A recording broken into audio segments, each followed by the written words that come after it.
Thank you for joining in this live. Thank you for watching. നാം ഇന്ന് ലൈവിൽ നമ്മുടെ അതിഥിയായി കടന്നു വന്നിരിക്കുന്നത് പ്രൊഫസർ എം പി മത്തായി. അദ്ദേഹത്തെ കുറിച്ച് പറയുകയാണെങ്കിൽ ഇന്ന് അദ്ദേഹത്തിന്റെ ക്രെഡൻഷ്യൽസ് ഒക്കെ വിവരിച്ചു കഴിഞ്ഞ് ഇന്നത്തെ ലൈവിന്റെ സ്കോപ്പിന് മുകളിലായിരിക്കും. കാരണം അത്തുവാദിലെ ധാരാളം ഉന്നത സ്ഥാനങ്ങൾ വഹിക്കുകയും തൻ്റെ ദീർഘവർഷങ്ങൾ ആയിട്ടുള്ള കരിയറിൽ ധാരാളം അച്ചീവ്മെന്റ്സ് ഉള്ള ഒരു മഹൽ വ്യക്തിയാണ്. നിശ്ചയമായും കേരളീയ സമൂഹത്തിന് അഭിമാനിക്കാൻ കഴിയുന്ന ഈ വിദ്യാഭ്യാസ വിചക്ഷണനായ പ്രമുഖ ഗാന്ധിയനായ professor M P Mathai sir ഏകദേശം അരനൂറ്റാണ്ട് കാലത്തോളം ദീർഘിച്ച അധ്യാപന പരിചയമുള്ള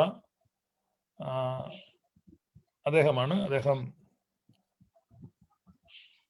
വിവിധ യൂണിവേഴ്സിറ്റികളിലെ വിസിറ്റിംഗ് പ്രൊഫസർ, അതുപോലെ അന്താരാഷ്ട്ര വേദികളിലെ പ്രഭാഷകൻ, ഗാന്ധിയൻ സ്റ്റഡീസിൽ അന്താരാഷ്ട്ര രംഗത്ത് അറിയപ്പെടുന്ന വ്യക്തിമുദ്ര പതിപ്പിച്ചിട്ടുള്ള മാന്യദേഹമാണ്. അദ്ദേഹം കോലഞ്ചേരി സെന്റ് പീറ്റേഴ്സ് കോളേജിന്റെ പ്രിൻസിപ്പലായിട്ട് വിരമിക്കുകയും പിന്നീട് Gandhian thought and development studies Mahatma Gandhi യൂണിവേഴ്സിറ്റിയിൽ അവിടെ അധ്യക്ഷനായിട്ടിരിക്കുകയും ഒക്കെ ചെയ്തിട്ടുണ്ട്. അതുപോലെ യൂണിവേഴ്സിറ്റി ഗ്രാൻസ് കമ്മീഷന്റെ, അതുപോലെ ഗാന്ധി റിസർച്ച് ഫൗണ്ടേഷൻ മഹാരാഷ്ട്രയിൽ അവിടെ ഡീനായിട്ട് സേവനം അനുഷ്ഠിച്ചിട്ടുണ്ട്. ധാരാളം സംഘടനകളുടെ സ്ഥാപക പ്രസിഡന്റും ഒക്കെ ആയിട്ട് അദ്ദേഹം സേവനം അനുഷ്ഠിക്കുന്നുണ്ട്. ഗാന്ധി യുവ മണ്ഡലം, അതുപോലെ Mahatma Gandhi university teachers association, Kerala state Sarvodaya Mandalam, all India prohibition council and Kerala state prohibition അതിനകത്ത് വർക്ക് ചെയ്തിട്ടുണ്ട്. അതുപോലെ ഗാന്ധി പീസ് ഫൗണ്ടേഷൻ ഡൽഹി അതിലെ ഒരു അംഗമാണ്. ധാരാളം ഗ്രന്ഥങ്ങൾ രചിച്ചിട്ടുണ്ട്. ലിയോ ടോൾസ്റ്റോയുടെ അടക്കം പല ഗ്രന്ഥങ്ങളും മലയാളത്തിലേക്ക് മൊഴിമാറ്റം ചെയ്തിട്ടുണ്ട്. തന്റെ ധാരാളം ഗ്രന്ഥങ്ങൾ പ്രസിദ്ധീകരിച്ചിട്ടുണ്ട്. ധാരാളം റിസർച്ച് പേപ്പറുകൾ പ്രസിദ്ധീകരിച്ചിട്ടുണ്ട്. വിവിധ രാജ്യങ്ങളിൽ സന്ദർശിച്ച് പ്രഭാഷണ പര്യടനം എല്ലാ വർഷവും നടത്തുന്നതാണ്. UK, Indonesia, Singapore, America, Mexico, വിവിധ രാജ്യങ്ങളിലെ യൂണിവേഴ്സിറ്റികളിലെ അഹിംസ, അക്രമരാഹിത്യം തുടങ്ങിയ വിഷയങ്ങളിൽ ഊന്നി പ്രഭാഷണങ്ങൾ നടത്തിയിട്ടുള്ള ഇദ്ദേഹം ധാരാളം ഡിസ്പ്യൂട്ടുകളിൽ മധ്യസ്ഥനായിട്ട് പ്രവർത്തിച്ചിട്ടുണ്ട് എന്നുള്ളതാണ് എടുത്തു പറയേണ്ടതായ മറ്റൊരു സംഗതി. അതുപോലെ ഇദ്ദേഹത്തിന്റെ ഒരു സംഘടനയുടെ പ്രവർത്തനമായിട്ട് ഈ മെക്സിക്കോയിൽ, നമുക്കറിയാം മെക്സിക്കോ ഒരു ഡ്രഗ് രാജ്യമാണ്, മയക്കുമരുന്നിന്റെ കേന്ദ്രമാണ്. അവിടെ നൂറുകണക്കിന് യുവാക്കൾ മയക്കുമരുന്നിൽ നിന്ന് ഡി അഡിക്ഷൻ വിമോചിപ്പിക്കുവാൻ ഇവരുടെ സംഘടനയുടെ പ്രവർത്തനത്തിന് കഴിഞ്ഞിട്ടുണ്ട്. ധാരാളം അച്ചീവ്മെന്റ്സ് ഉള്ള ഈ നമ്മൾ ഇന്നത്തെ ഈ മലങ്കര സഭയിലെ സമാധാനത്തെ കുറിച്ചുള്ള ആ ചർച്ചയിലേക്ക് ക്ഷണിക്കുകയാണ്. മാറാട് കലാപം അടക്കമുള്ള പല കലാപങ്ങളിലും പല കോൺഫ്ലിക്റ്റുകളിലും മധ്യസ്ഥരായി പ്രവർത്തിച്ച ടീമില് അദ്ദേഹം ഉൾപ്പെട്ടിട്ടുണ്ട്. അതുകൊണ്ട് പല നിലകളിലും സമാധാന ശ്രമങ്ങൾക്ക് പങ്കുവഹിക്കുകയും മധ്യസ്ഥ വഹിക്കുകയും ചെയ്ത ഇദ്ദേഹത്തിന് എന്താണ് പറയുവാനുള്ളതെന്ന് നമുക്ക് ശ്രദ്ധിക്കാം. സാർ, ഞങ്ങളുടെ ഈ ചർച്ചയിലേക്ക് അങ്ങേ സ്വാഗതം ചെയ്യുന്നു സന്തോഷത്തോടെ. നമസ്കാരം. ഞങ്ങൾ ഇന്ന് പ്രധാനമായിട്ടും ഈ സഭയുടെ ഒരു വീക്ഷണത്തിൽ ഉള്ള സമാധാന സാധ്യതകള്, അതിന്റെ വെല്ലുവിളികള്, പരിഹാര മാർഗങ്ങള്, ഇങ്ങനെയൊക്കെയുള്ള കാര്യങ്ങൾ കഴിഞ്ഞ നാളുകളിലൊക്കെ ചർച്ച ചെയ്തു. ഇന്ന് തികച്ചും വ്യത്യസ്തമായിട്ട് ഈ സഭാതർക്കം കേരളത്തിലെ പൊതുസമൂഹത്തെ നന്നായി ബാധിക്കുന്നുണ്ട്. കാരണം ഇത് പൊതുസമൂഹത്തിലാണ് നടക്കുന്നത്. അത് തന്നെയല്ല, ഈ സഭയും സഭാംഗങ്ങളുമായിട്ട് ഇതര മതസ്ഥരും സമുദായസ്ഥരും ഒക്കെ കണക്റ്റഡ് ആണ്. അപ്പൊ അതുകൊണ്ട് ഈ ഡിസ്പ്യൂട്ട് കേവലം ഈ സഭയുടെ നാലതിരുകൾക്കുള്ളിൽ നിൽക്കുന്നതല്ല, മറിച്ച് പൊതുസമൂഹത്തിന് ഇതിനെക്കുറിച്ച് സെന്റിമെന്റ്സ് ഉണ്ട്, അവർക്ക് ഫീലിങ്സ് ഉണ്ട്, ഒപ്പീനിയൻസ് ഉണ്ട്. അതുകൊണ്ട് തികച്ചും സാർ ഒരു സെക്കുലർ ആയിട്ടൊരു വ്യക്തിമുദ്ര പതിപ്പിച്ച ആളെന്ന നിലയ്ക്ക് മലങ്കര ഓർത്തഡോക്സ് സഭയിലെ അംഗമാണ് എങ്കിലും ആ ഒരു അർത്ഥത്തിലല്ല ഇന്ന് ഞങ്ങൾ ചോദ്യങ്ങൾ ചോദിക്കുന്നത്. ഒരു സെക്കുലർ പോയിന്റ് ഓഫ് വ്യൂവില് ഈ ഒരു മതേതര സമൂഹത്തിന്റെ കാഴ്ചപ്പാടിൽ ഈ നടക്കുന്ന ഈ സംഘർഷം അല്ലെങ്കിൽ ഈ ഭിന്നത, ഈ കലഹം, അതിനെ ഒരു മതേതര സമൂഹം, കേരളീയ പൊതു മനസ്സ് എങ്ങനെ കാണുന്നു, അതിനെ കേരളീയ പൊതുമനസ്സിന് എന്താണ് പറയുവാനുള്ളത്. അപ്പൊ അത് സാറിൽ നിന്ന് കേൾക്കുവാനാണ് ഞങ്ങൾ ആഗ്രഹിക്കുന്നത്. ഈ മതേതര സമൂഹത്തിനെ ഈ കേരളത്തിന്റെ പൊതു ബോധത്തിനെ ഈ കേസ് എങ്ങനെയാണ് ബാധിച്ചിട്ടുള്ളത് അതിനെപ്പറ്റി സാറിന്റെ ഒരു അഭിപ്രായങ്ങൾ കേട്ടാൽ കൊള്ളാം. Thank you, Shibu, for the introduction, for your very kind and generous introduction, and also for introducing the focus of our discussion today. Shibu സൂചിപ്പിച്ചതുപോലെ ഞാൻ മുഖ്യമായിട്ടും ഈ ഗാന്ധി മാർഗ പ്രവർത്തകനാണ്, ഗാന്ധി രംഗത്താണ് പ്രവർത്തിച്ചിട്ടുള്ളത്. ഞങ്ങളുടെ ഒരു മുഖ്യ കൺസേൺ എന്ന് പറയുന്നത് ഈ സംഘർഷങ്ങൾ ഉണ്ടാകുന്ന സ്ഥലങ്ങളിൽ നോൺ വയലന്റ് ഇന്റർവെൻഷൻസ് നടത്തുക എന്ന് പറയുന്നതാണ്. അങ്ങനെ നടത്തിയിട്ടുള്ള പല ഇന്റർവെൻഷൻസ് ഇപ്പൊ മാറാടുണ്ട്. നമ്മുടെ ക്രിസ്തീയ സഭയിൽ തന്നെ നിലയ്ക്കൽ പ്രശ്നം ഉണ്ടായ സമയത്ത് അത് പരിഹരിക്കുന്നതിന് നിയോഗിക്കപ്പെട്ട ടീമിൽ ഞാൻ ഉണ്ടായിരുന്നു. അപ്പൊ ഒരു പൊതു സമൂഹത്തിന്റെ ഒരു കാഴ്ചപ്പാടിൽ നോക്കുമ്പോൾ നമ്മൾ 2-3 പൊതുവായ കാര്യങ്ങൾ ഞാൻ ആരംഭത്തിൽ പറയാം. ഒന്ന്, ഈ സമാധാനം എന്ന് പറയുന്നത് ഒരു മനുഷ്യന്റെ, ഒരു വ്യക്തി എന്നുള്ള നിലയിലും ഒരു സമൂഹം എന്നുള്ള നിലയിലും മനുഷ്യ വ്യക്തിയുടെയും മനുഷ്യ സമൂഹത്തിന്റെയും ശരിയായിട്ടുള്ള വളർച്ചയ്ക്കും വികാസത്തിനും അനുപേക്ഷണീയമായിട്ടുള്ള ഒരു മുന്നുപാധി.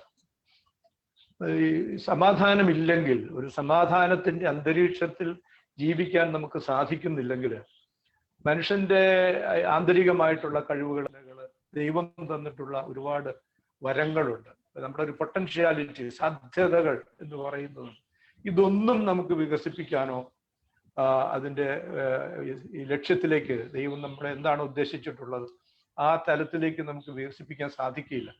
ഞാനത് വിശദീകരിക്കേണ്ട ആവശ്യമില്ല. അതുകൊണ്ട് അതൊരു പീസ് എന്ന് പറയുന്നത് വളരെ എസെൻഷ്യൽ ആയിട്ടുള്ള ഒരു പ്രീ കണ്ടീഷനാണ് മനുഷ്യ വ്യക്തിയുടെ വളർച്ചയ്ക്കും വികാസത്തിനും മനുഷ്യ സമൂഹത്തിന്റെ വളർച്ചയ്ക്കും വികാസത്തിനും മുമ്പോട്ടുള്ള പോക്കിനുമാണ്.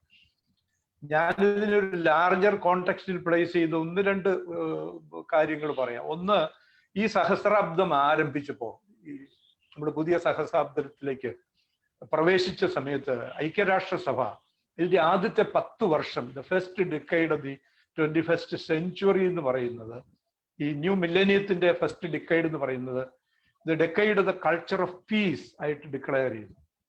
എന്നിട്ട് ചില പരിപാടികൾ ഈ അംഗരാഷ്ട്രങ്ങൾക്ക് കൊടുത്തു. കാരണം സമാധാനം എന്ന് പറയുന്നതിന് ഇന്നത്തെ ലോക സാഹചര്യത്തിൽ നമുക്കറിയാം ഒരുപാട് സംഘർഷങ്ങളും യുദ്ധങ്ങളും ഒക്കെ നടക്കുന്ന, ടെററിസം, ഭീകരവാദവും ഭീകര പ്രവർത്തനവും ഒക്കെ നടക്കുന്ന ഒരു സാഹചര്യത്തിൽ ഒരു കൾച്ചർ ഓഫ് പീസ് എന്ന് പറയുന്നത് ഉണ്ടാകേണ്ടതിന്റെ ആവശ്യം സൂചിപ്പിക്കുന്നതിന് വേണ്ടിയാണ്.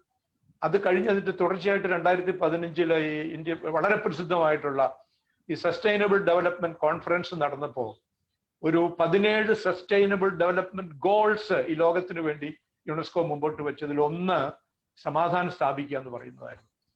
അതുകൊണ്ട് സമാധാനം എന്ന് പറയുന്നത് മനുഷ്യന്റെ വളർച്ചയ്ക്കും വികാസത്തിനും നിലനിൽപ്പിനും അതിജീവനത്തിനും ഒക്കെ അനുപേക്ഷണീയമായിട്ടുള്ള ഒരു കാര്യമാണ് എന്നുള്ളത് നമ്മൾ ഓർക്കേണ്ട ആവശ്യമുണ്ട്. മനുഷ്യന്റെ ആധ്യാത്മികതയുടെ വളർച്ച പോലും ഒരു സംഘർഷത്തിന്റെ അന്തരീക്ഷത്തിലല്ല നടക്കുന്നത്, ഒരു ശാന്തിയുടെയും സമാധാനത്തിന്റെയും സൗഹൃദത്തിന്റെയും അന്തരീക്ഷത്തിലാണ് എന്നുള്ളത് ഞാൻ പറയാതെ തന്നെ നിങ്ങൾക്ക് അറിയാവുന്ന കാര്യമാണ്. മറ്റൊരു കാര്യം, നമ്മൾ ഈ വേദപുസ്തകത്തിൽ, ക്രിസ്ത്യാനികളെ സംബന്ധിച്ചിടത്തോളം വേദപുസ്തകത്തിൽ ഊന്നി പറയുന്ന കാര്യം, യേശു ക്രിസ്തു ഊന്നി പറഞ്ഞിട്ടുള്ള കാര്യം എന്ന് പറയുന്നത് സമാധാനമാണ്. നമുക്ക് എല്ലാവർക്കും അറിയാമല്ലോ, ഞാൻ ആ കാര്യം കൂടുതൽ വിശദീകരിക്കേണ്ട ആവശ്യമില്ല. Peace is what I leave with you എന്ന് യേശു ക്രിസ്തു പറഞ്ഞിട്ടുള്ളത് എപ്പോഴും നമ്മൾ ഉദ്ധരിക്കുന്ന ഒരു കാര്യമാണ്. സമാധാനമാണ് ഞാൻ നിങ്ങൾക്ക് തന്നിട്ട് പോകുന്നത് എന്നാണ് പറയുന്നത്. My piece I give you, ഞാൻ എൻ്റെ സമാധാനം നിങ്ങൾക്ക് തരുന്നു എന്നുള്ളതാണ്. എത്രയോ പ്രധാനപ്പെട്ട സംഗതിയാണ്. നമ്മുടെ കുർബാനയില് വിശ്വാസികളായിട്ടുള്ള ആളുകൾ കുർബാന അറ്റൻഡ് ചെയ്യുന്ന, സ്വീകരിക്കുന്ന ആളുകളാണ്.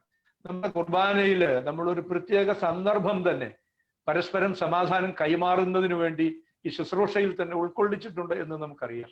പരസ്പരം ചുംബനം, സമാധാന ചുംബനം കൊടുക്കുക എന്നാണ് നമ്മൾ പറഞ്ഞിട്ടുള്ളത്. എത്രയോ വട്ടമാണ് ഒരു കുർബാനയുടെ മധ്യത്തിൽ ഈ പുരോഹിതൻ ജനങ്ങളുടെ നേരെ തിരിഞ്ഞിട്ട്, വിശ്വാസികളുടെ നേരെ തിരിഞ്ഞിട്ട് നിങ്ങൾക്ക് എല്ലാവർക്കും സമാധാനം ഉണ്ടായിരിക്കട്ടെ എന്ന് പറയുന്നത്. അപ്പൊ നമ്മൾ പ്രത്യഭിവാദ്യം ചെയ്യും, അത് അങ്ങയുടെ ആത്മാവോടുകൂടി ഉണ്ടായിരിക്കട്ടെ എന്ന് പറയും. അത്രയും പ്രധാനപ്പെട്ട ഒരു സംഗതിയാണ് ക്രിസ്ത്യാനികളെ സംബന്ധിച്ചിടത്തോളം സമാധാനം എന്ന് പറയുന്നത്. പക്ഷെ നമുക്കറിയാം, ഞാൻ ഈ പ്രത്യേക ഇതിന്റെ കോണ്ടെക്സ്റ്റിലേക്ക് വന്ന് മിസ്റ്റർ ഷിബു പറഞ്ഞ ഇതിലേക്ക് വരാം. ഈ സമാധാന ലംഘനം നമുക്കറിയാം, ഈ കഴിഞ്ഞ ഒരു 74-75 കാലഘട്ടത്തിലാണ് ഈ സഭയിൽ ഉണ്ടാവുകയും ഒരു വിഭജനം ഉണ്ടാവുകയും ചെയ്ത്, രണ്ടായിട്ട് വിഭജനം ഉണ്ടാവുകയും രണ്ടുപേരും പരസ്പരം എന്തെന്ന ശത്രുക്കളെ പോലെ, പ്രതിയോഗികളെ പോലെ ഇരുഭാഗത്തു നിന്ന് അങ്ങോട്ടും ഇങ്ങോട്ടും കുറ്റപ്പെടുത്തുകയും കലഹിക്കുകയും കേസ് കൊടുക്കുകയും തമ്മിലടിക്കുകയും കൊലപാതകങ്ങൾക്ക് വരെ സാക്ഷിയാവുകയും ചെയ്തത് എന്ന് നമുക്കറിയാം. അതുകൊണ്ട് ഈ കലഹം എന്ന് പറയുന്നത് വാസ്തവത്തിൽ ഒരു ക്രൈസ്തവ വിരുദ്ധമായിട്ടുള്ള ഒരു ജസ്റ്റിഫിക്കേഷനും ക്രിസ്തു ഈ ബൈബിളിൽ യാതൊരു ന്യായീകരണവും ഇല്ലാത്ത, ഒരു തരത്തിൽ ന്യായീകരിക്കാൻ സാധിക്കാത്ത ഒന്നാണ് ഇത് എന്ന് നമുക്ക് കൃത്യമായിട്ട് അറിയാവുന്ന കാര്യം. ഞാൻ ഇതിന്റെ എന്തുകൊണ്ടാണ് ഈ അസമാധാനം അല്ലെങ്കിൽ ഈ തർക്കം, കലഹം ഉണ്ടായത് എന്നുള്ളതിന്റെ ഒരു ഓട്ടോപ്സിയിലേക്ക് പോകാനായിട്ട് ഞാൻ ഉദ്ദേശിക്കുന്നില്ല. പക്ഷേ ഞാൻ ഒരു കാര്യം ഇവിടെ എടുത്തു പറയാൻ ആഗ്രഹിക്കുന്നത്, ഈ തർക്കം ഉണ്ടായി, അത് തമ്മിൽ പറഞ്ഞ് പരിഹരിക്കാൻ സാധിക്കാത്ത ഒരു സാഹചര്യം ഉണ്ടായി. അപ്പൊ നമ്മുടെ ഒരു ജനാധിപത്യ സംവിധാനത്തിൽ ഇവിടെ ഒരു നീതിന്യായ വ്യവസ്ഥയുണ്ട്. അതുകൊണ്ട് സ്വാഭാവികമായിട്ടും ആളുകള് ഈ കോടതികളെ, നീതിന്യായ കോടതികളെ സമീപിച്ചു. ഈ 95 വിധിയിലേക്ക് നയിച്ച ആ തർക്കം, സുപ്രീം കോടതിയിലെ വിധി, അതാണല്ലോ ഈ 58 ശേഷം ഉണ്ടായ പ്രധാനപ്പെട്ട വിധി എന്ന് പറയുന്നത്. ആ വിധിയിലേക്ക് നയിച്ച ആ കേസ് സുപ്രീം കോടതിയിൽ എടുത്ത സമയത്ത് ഈ സഹായി എന്ന് പറയുന്ന ഒരു ജസ്റ്റിസ് ഉണ്ടായി. അദ്ദേഹം ആ 95 വിധിയിൽ ഒരു പ്രത്യേക വിധി എഴുതിയിട്ടുള്ള ഒരാളാണ്. അദ്ദേഹം ചോദിച്ചൊരു ചോദ്യമുണ്ട്, എനിക്ക് ഈ ശ്രോതാക്കളിൽ എത്ര പേർക്ക് അത് ശ്രദ്ധയിൽ അതുണ്ട് എന്ന് എനിക്ക് അറിഞ്ഞുകൂടാ. അദ്ദേഹം ചോദിച്ചു, ഇതൊരു റിലീജിയസ് മാറ്റർ ആണല്ലോ, ഇതൊരു മതപരമായ കാര്യമാണല്ലോ, അതുകൊണ്ട് ഞങ്ങൾ ഇതിൽ ഒരു തീർപ്പ് കൽപ്പിക്കണമോ? അതല്ലല്ലോ അപ്രോപ്രിയേറ്റ് ആയിട്ടുള്ള കാര്യം. അതുകൊണ്ട് നിങ്ങൾക്ക് ഏതെങ്കിലും ഒരു ഫോറത്തിൽ ഇത് സംസാരിച്ച്, പരസ്പരം സംസാരിച്ച് ഇത് തീർത്തുകൂടെ? ഈ കോടതിയെ ഈ കാര്യത്തിൽ ഒരു തീർപ്പ് കൽപ്പിക്കുന്നതിന് വേണ്ടി നിങ്ങൾ നിർബന്ധിക്കേണ്ട കാര്യമുണ്ടോന്ന് സഹായി ചോദിച്ചു. അപ്പൊ രണ്ട് ഭാഗത്തു നിന്നും അന്ന് പറഞ്ഞത്, ഇത് ഞങ്ങൾ ഇതിന് ശ്രമിച്ചിട്ട് ഇത് പരിഹരിക്കാൻ സാധിക്കാത്ത ഒരു കാര്യമാണ്, ഇതൊരു തർക്കമാണ്, ഈ തർക്കത്തിൽ കോടതി പറയുന്ന തീരുമാനം ഞങ്ങൾക്ക് സ്വീകാര്യമാണ് എന്ന് ഇരുകൂട്ടരും പറഞ്ഞു എന്നുള്ളത് അദ്ദേഹത്തിന്റെ വിധിയിൽ തന്നെ എടുത്തു പറയുന്നിട്ടുള്ള ഒരു കാര്യമാണ്. അങ്ങനെ തീർപ്പായ ഒരു കാര്യമാണ്. പക്ഷെ അതുകൊണ്ട് അവസാനിച്ചില്ല, വീണ്ടും തർക്കങ്ങൾ ഉണ്ടായി. 2017 ഒരു അന്തിമമായിട്ടുള്ള ഒരു വിധി വന്നു.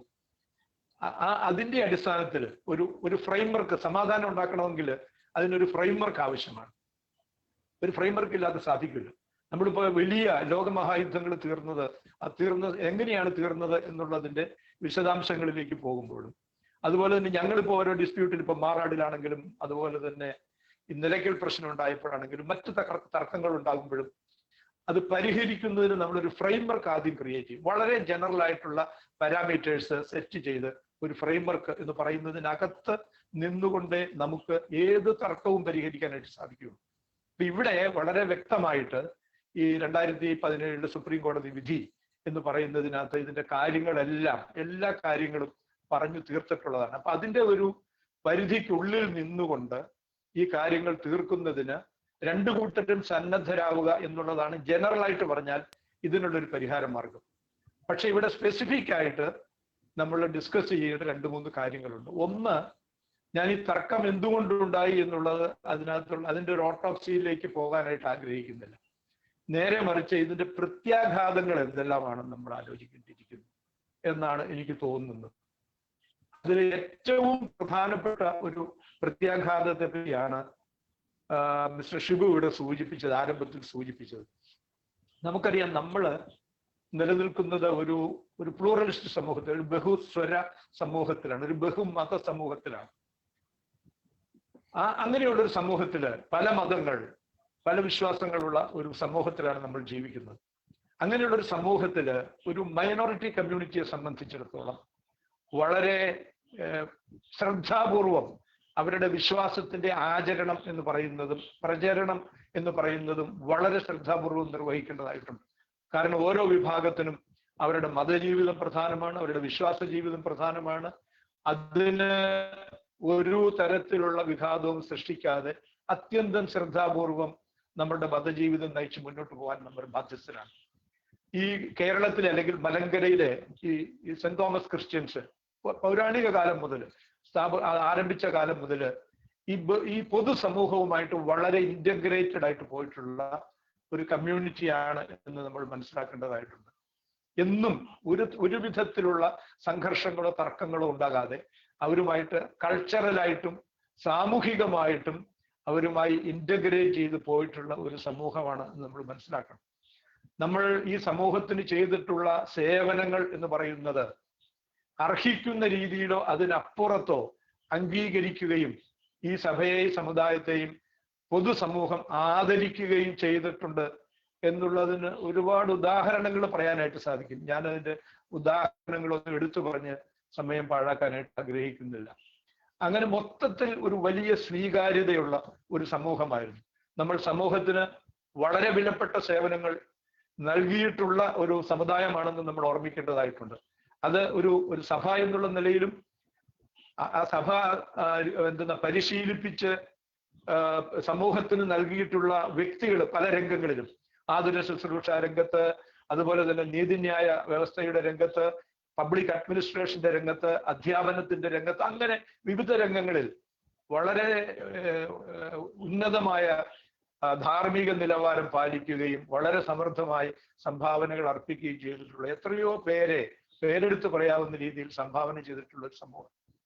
പക്ഷേ ഈ കഴിഞ്ഞ ഒരു 40ഓളം വർഷത്തെ ഈ രണ്ട് വിഭാഗമായിട്ട് തിരിഞ്ഞു നിന്ന് ഉണ്ടായ സംഘർഷത്തിന്റെ ഫലമായിട്ട് നമുക്ക് നഷ്ടപ്പെട്ടത് നമ്മളുടെ സ്വീകാര്യത എന്ന് പറയുന്നതാണ്.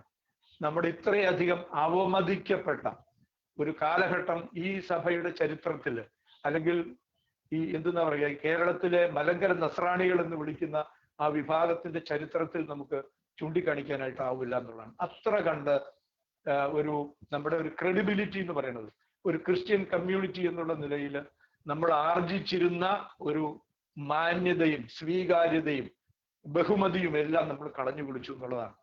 കാരണം എന്താണ് കാരണം? നമ്മൾ ഈ പൊതുസമൂഹത്തിന്റെ ഒരു സമാധാന അന്തരീക്ഷം എന്ന് പറയുന്നതുണ്ട്. അപ്പൊ ഈ പള്ളികളിൽ ഉണ്ടാകുന്ന തർക്കം എന്ന് പറയുന്നത്, ഈ പള്ളികൾക്കകത്ത് ഈ 58 വരെയൊക്കെ ഈ തർക്കം ഉണ്ടായിരുന്നപ്പോൾ ആ തർക്കം എന്ന് പറയുന്നത് പള്ളിക്ക് അകത്ത് നിന്ന് പുറത്തു പോകാനായിട്ട് നമ്മൾ സമ്മതിച്ചിരുന്നില്ല എന്നുള്ളതാണ്. പക്ഷെ 74-ന് ശേഷം ഉണ്ടായ സ്ഥിതിവിശേഷം അങ്ങനെയല്ല എന്ന് നമ്മൾ മനസ്സിലാക്കണം. ഇത് പള്ളിക്ക് പുറത്തേക്ക്, പള്ളികളുടെ ക്യാമ്പസിന് പുറത്തേക്ക് ഇറങ്ങുകയും ഇതൊരു പൊതുവായിട്ടുള്ള ഒരു ലോ ആൻഡ് ഓർഡർ പ്രശ്നമാക്കി നമ്മൾ മാറ്റുകയും ചെയ്തു എന്നുള്ളതാണ്. പരസ്യമായ സംഘടനകൾ, കൊലപാതകം തുടങ്ങിയിട്ടുള്ള കാര്യങ്ങളിലേക്ക് പോയി. അപ്പൊ ഇത് എന്തൊരു ക്രിസ്തീയതയാണ്, എന്ത് സഭയാണ് എന്ന ആളുകൾ ചോദിക്കാൻ തുടങ്ങി. അതിപ്പോ നമ്മുടെ നാട്ടിനകത്ത് മാത്രമല്ല, ഞാൻ ഈ എക്യുമെനിക്കൽ രംഗങ്ങളിലൊക്കെ പല വേദികളിലും പ്രത്യക്ഷപ്പെട്ടിട്ടുള്ള ആളാണ്. ഞാൻ 2 എക്സാമ്പിൾസ് പറയാം. ഞാൻ ECCയിലെ, ബാംഗ്ലൂരിലെ എക്യുമെനിക്കൽ ക്രിസ്ത്യൻ സെന്ററിൽ ഒരു പരിപാടിക്ക് പോയി. അപ്പൊ ഞാൻ ഈ മലങ്കര ഓർത്തഡോക്സ് സഭയിലെ അംഗമാണെന്ന് പറഞ്ഞു കഴിഞ്ഞപ്പോ പുറത്തുനിന്ന് വിദേശത്തു നിന്ന് ഒരാൾ ചോദിച്ചു, ഈസ് ദാറ്റ് ഫൈറ്റിംഗ് ചർച്ച് എന്നാ ചോദിച്ചു. നിങ്ങൾ ആ തമ്മിലടിക്കുന്ന സഭയാണ്, അതിൽ ഏത് വിഭാഗത്തിലാണെന്ന് ചോദിച്ചു. അതുപോലെ തന്നെ ഈ ഏഷ്യൻ ക്രിസ്ത്യൻ കോൺഫറൻസിന്റെ ഒരു സമ്മേളനത്തിൽ പോയി എന്നെ പരിചയപ്പെടുത്തിയപ്പോഴും അതിലൊരു പാർട്ടിസിപ്പന്റ് എന്നോട് ചോദിച്ചു, നിങ്ങൾ ആ തർക്കമുള്ള സഭയിൽ അതിൽ ഏത് വിഭാഗത്തിലാണ്? അങ്ങനെ ഈ സഭകളുടെ ലോക കൗൺസിലിലും അതുപോലെ തന്നെ നമ്മുടെ ഈ കോണ്ടിനെന്റൽ ആയിട്ടുള്ള സഭകളുടെ ഏഷ്യൻ കോണ്ടിനെന്റിന്റെ അവിടെ എല്ലാം നമ്മൾ പരിഹാസപാത്രമാവുകയാണ് എന്നുള്ളത് നമ്മൾ തിരിച്ചറിയണം.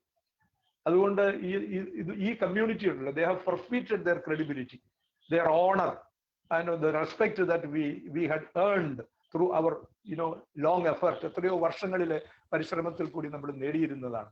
ഇത് നമ്മൾ റിട്രീവ് ചെയ്യേണ്ടിയിരിക്കുന്നു എന്നുള്ളത് ഒരു വളരെ പ്രധാനപ്പെട്ട കാര്യമാണ്.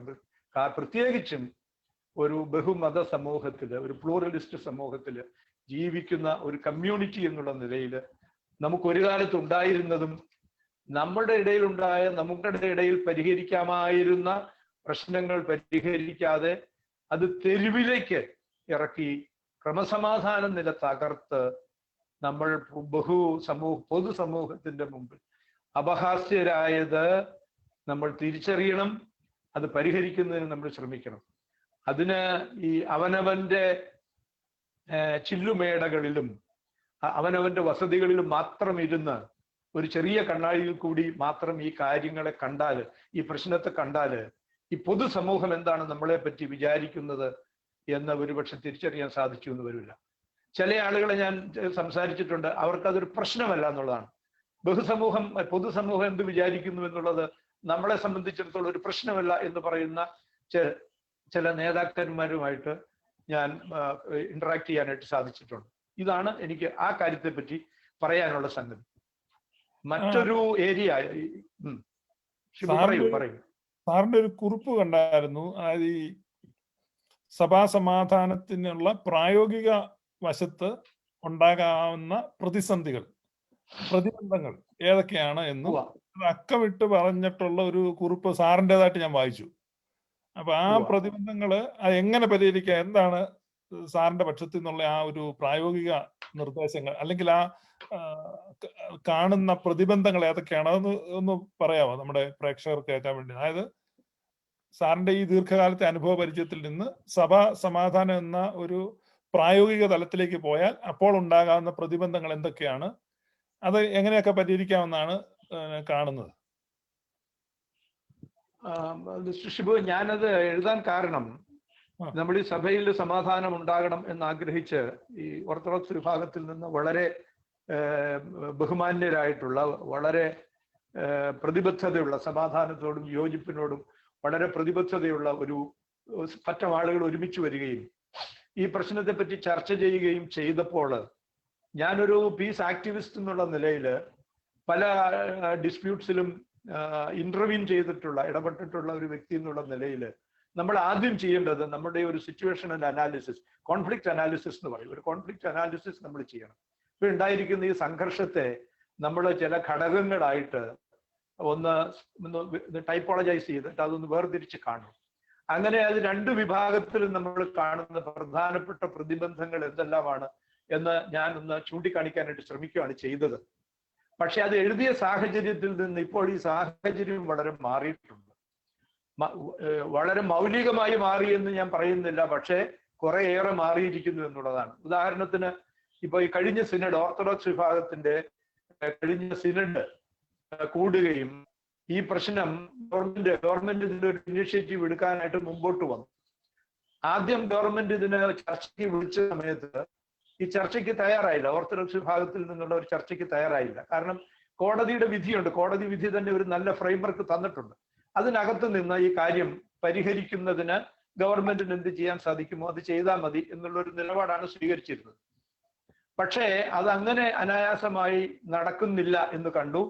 ഗവൺമെന്റ് അത് ഇംപ്ലിമെന്റ് ചെയ്യുന്നതിന് കുറേയേറെ സ്ഥലങ്ങളിൽ ശ്രമിച്ചു, വിജയകരമായിട്ട് ശ്രമിച്ചു എന്ന് പറയാം. പക്ഷെ പല സ്ഥലങ്ങളിലും നമ്മൾ പ്രതീക്ഷിക്കാത്ത തരത്തിലുള്ള സംഘർഷങ്ങളും വളരെ ബുദ്ധിമുട്ടുണ്ടാക്കുന്ന, പൊതുസമൂഹത്തിനും നമുക്ക് തന്നെയും വളരെ ബുദ്ധിമുട്ടുണ്ടാക്കുന്ന പല കാര്യങ്ങളും എമർജ് ചെയ്തു. അങ്ങനെ വന്ന സമയത്താണ് ഗവൺമെന്റ് വീണ്ടും ഈ കാര്യത്തെ പറ്റി ഒരു ചർച്ചയ്ക്കുള്ള ഒരു മുൻകൈ എടുത്തത്. അങ്ങനെ എടുത്ത സമയത്ത് ഓർത്തഡോക്സ് ഭാഗത്തിൽ നിന്ന് വളരെ പോസിറ്റീവായിട്ട് ആ സാഹചര്യത്തോട് പ്രതികരിക്കുകയാണ് ഉണ്ടായത്. അപ്പൊ അത് ഞാൻ അന്ന് പറഞ്ഞ പല പ്രതിബന്ധങ്ങളും അതോടുകൂടി ഏറെക്കുറെ നിവാരണം ചെയ്യപ്പെട്ടിട്ടുണ്ട്. കാരണം അവർ ചർച്ചയ്ക്ക് തയ്യാറാകുന്നു എന്ന് പറയുന്നതാണ്. അത് തന്നെയല്ല, സിനഡ് കൂടിയിട്ട്, ഓർത്തഡോക്സ് സഭയുടെ സിനഡ് കൂടിയിട്ട് വളരെ പോസിറ്റീവായിട്ടുള്ള ഒരു നിലപാടെടുത്തു. നമുക്കിത് വേണ്ടത് യോജിപ്പ് സമാധാനവും. ഞാൻ 3 ലെവൽസിലായിട്ടാണ് അനലൈസ് ചെയ്തത്. ഒന്ന്, അനുരഞ്ജനം പറയുന്നതൊന്നുണ്ടാകണം. രണ്ടാമത് യോജിപ്പ് എന്ന് പറയുന്നതാണ്. മൂന്നാമത് സമാധാനം എന്ന് പറയുന്നതുണ്ടാകണം. കാരണം ഈ ഇപ്പൊ നമ്മൾ വളരെ അകന്നു നിൽക്കുന്ന, ബ്രോക്കണായിട്ട് നിൽക്കുന്ന, ഒരു കലഹിച്ചു നിൽക്കുന്ന 2 സമൂഹങ്ങളാണ്. ആ സമൂഹങ്ങൾ തമ്മിൽ ഒരു റെക്കൺസീലിയേഷൻ എന്ന് പറയുന്നത് ഉണ്ടാകണം.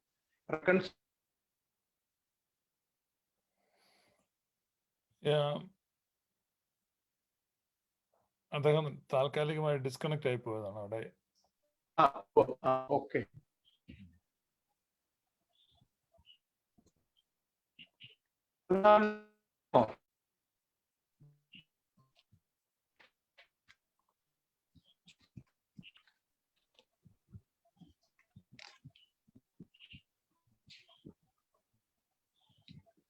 ഹലോ. ഹലോ, കേൾക്കുന്നുണ്ട്, പറഞ്ഞോ. വീഡിയോ ഓണല്ല. കേൾക്കാമല്ലോ, പറയാമല്ലോ. എന്തോ? സാറിന്റെ വീഡിയോ ഓണല്ല. വീഡിയോ ആണല്ലോ, ഓണാണല്ലോ.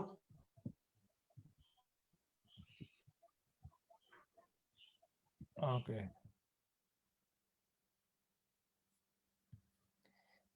സാറിന്റെ അവിടെ എന്തോ പ്രോബ്ലം ഉണ്ട്. അദ്ദേഹം തിരിച്ചു വരുമെന്ന് നമുക്ക് പ്രതീക്ഷിക്കാം.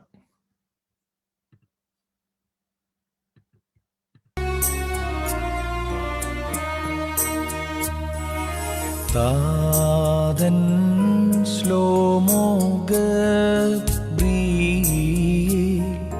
മൂലം മേലിന. സാർ വന്നിട്ടുണ്ട്. പറഞ്ഞോ സാറേ. അപ്പൊ സാറ് അനുരഞ്ജനം, യോജിപ്പ്, സമാധാനം, അങ്ങനെ 3 ഘട്ടങ്ങളെ കുറിച്ചാണ് പറഞ്ഞത്. അപ്പൊ അനുരഞ്ജനം, റിക്കൺസിലിയേഷൻ എന്നുള്ള ഒരു ഘട്ടം, ആ ഒരു മഞ്ഞുരുക്കലിന്റെ ഒരു ലക്ഷണങ്ങൾ ഇപ്പൊ കാണുന്നുണ്ട്. അപ്പൊ സാറിന്റെ 1ാം ഘട്ടത്തിന്റെ പ്രതിബന്ധങ്ങൾ പലതും മാറിക്കഴിഞ്ഞു. അതെ